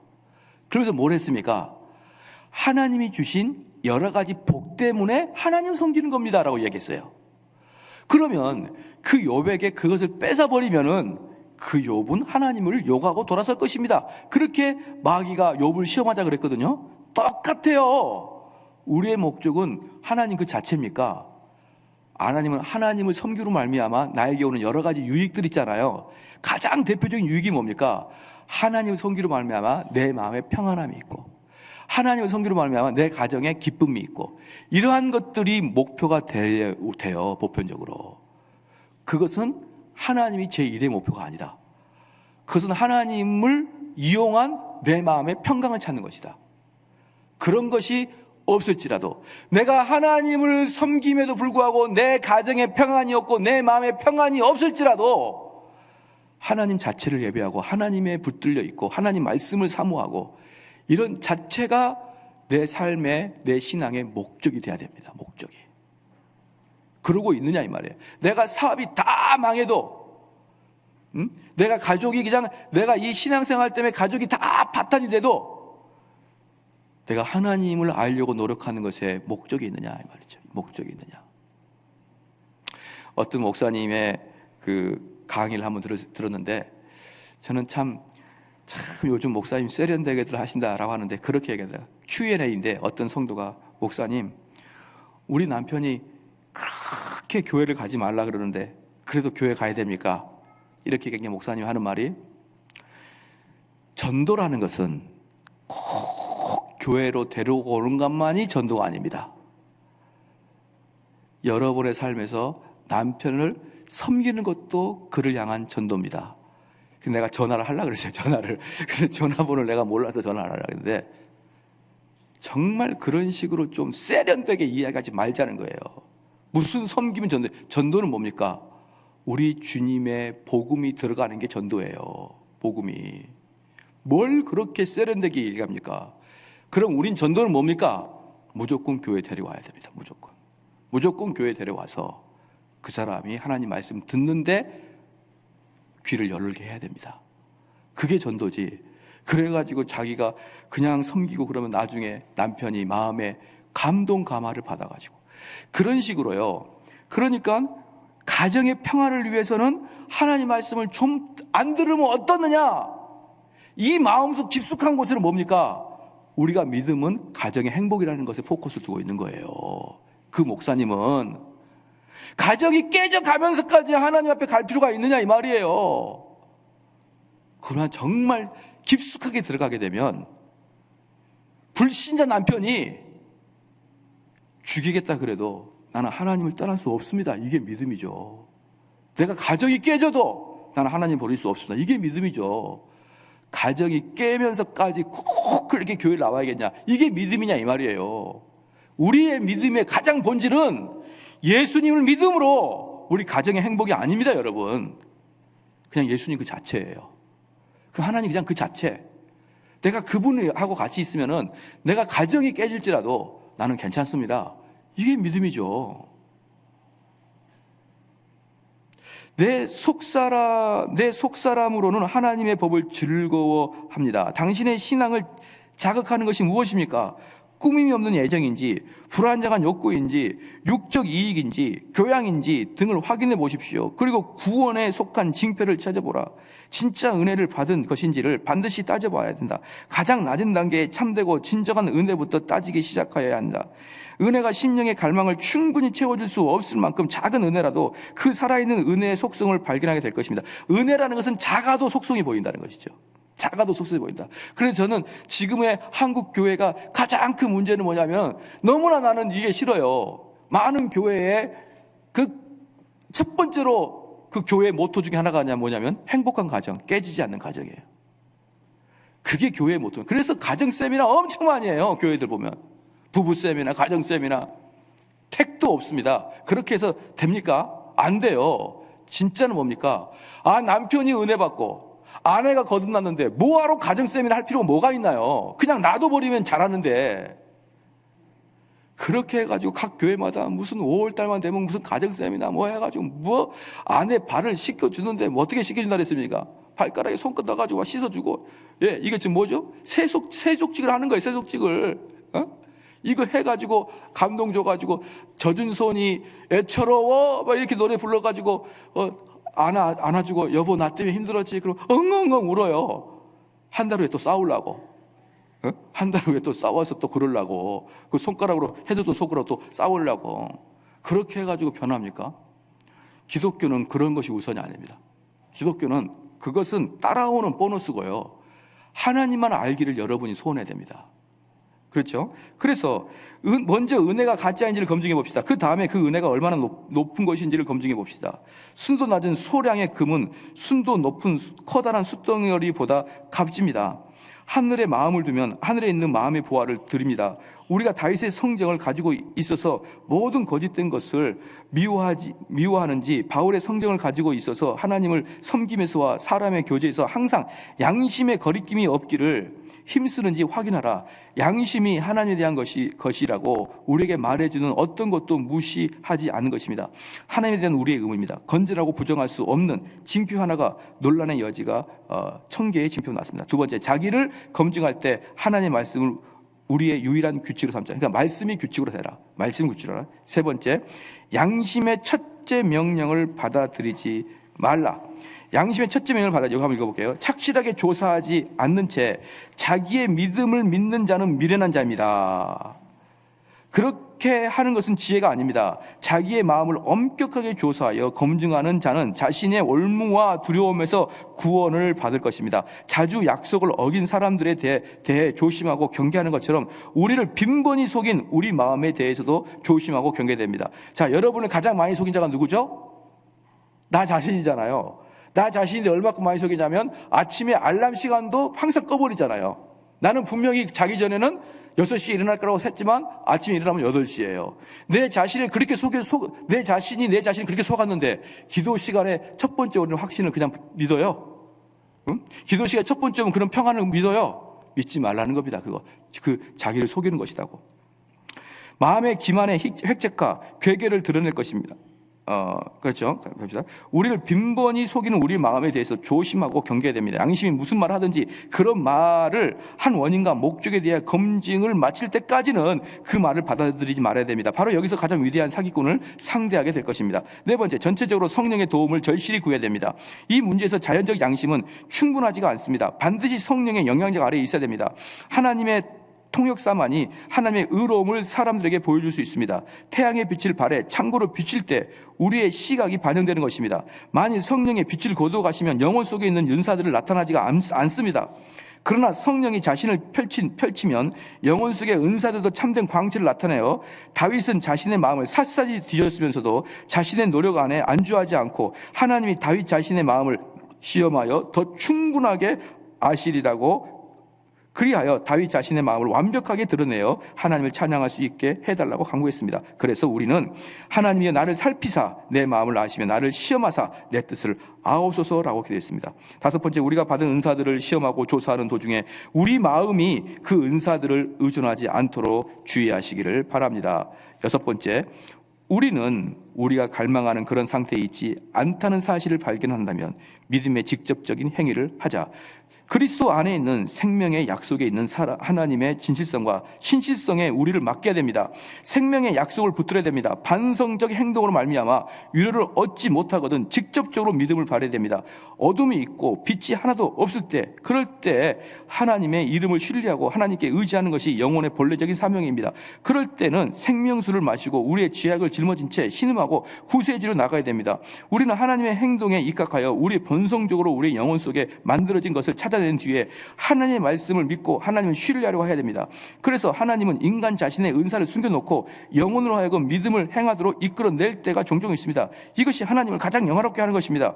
하나님의 말씀에 입각하여 하나님을 믿도록 하자. 그러면 하나님은 때때로 말씀을 영혼에게 가장 큰 유익이 되도록 만들고 믿음의 활동에 위해 말씀을 대줄 거예요. 이게 뭐냐 그러면요, 만약에 여러분들이 정말 돌아보는 게 너무나 어렵다, 정말 돌아보는 게 어렵다, 그러면 그냥 믿음으로 교회 나오세요.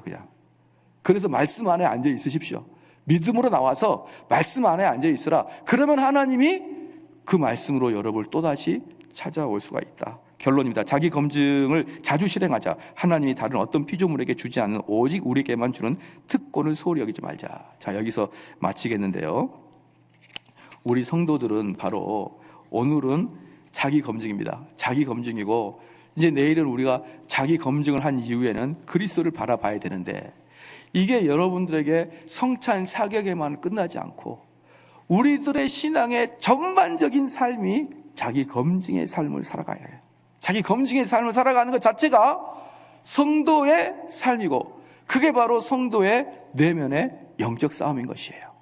그랬을 때 여러분, 이것에 대해서 절대로 양보하지 않는 그러한 자가 되기를 주의 이름으로 축원합니다.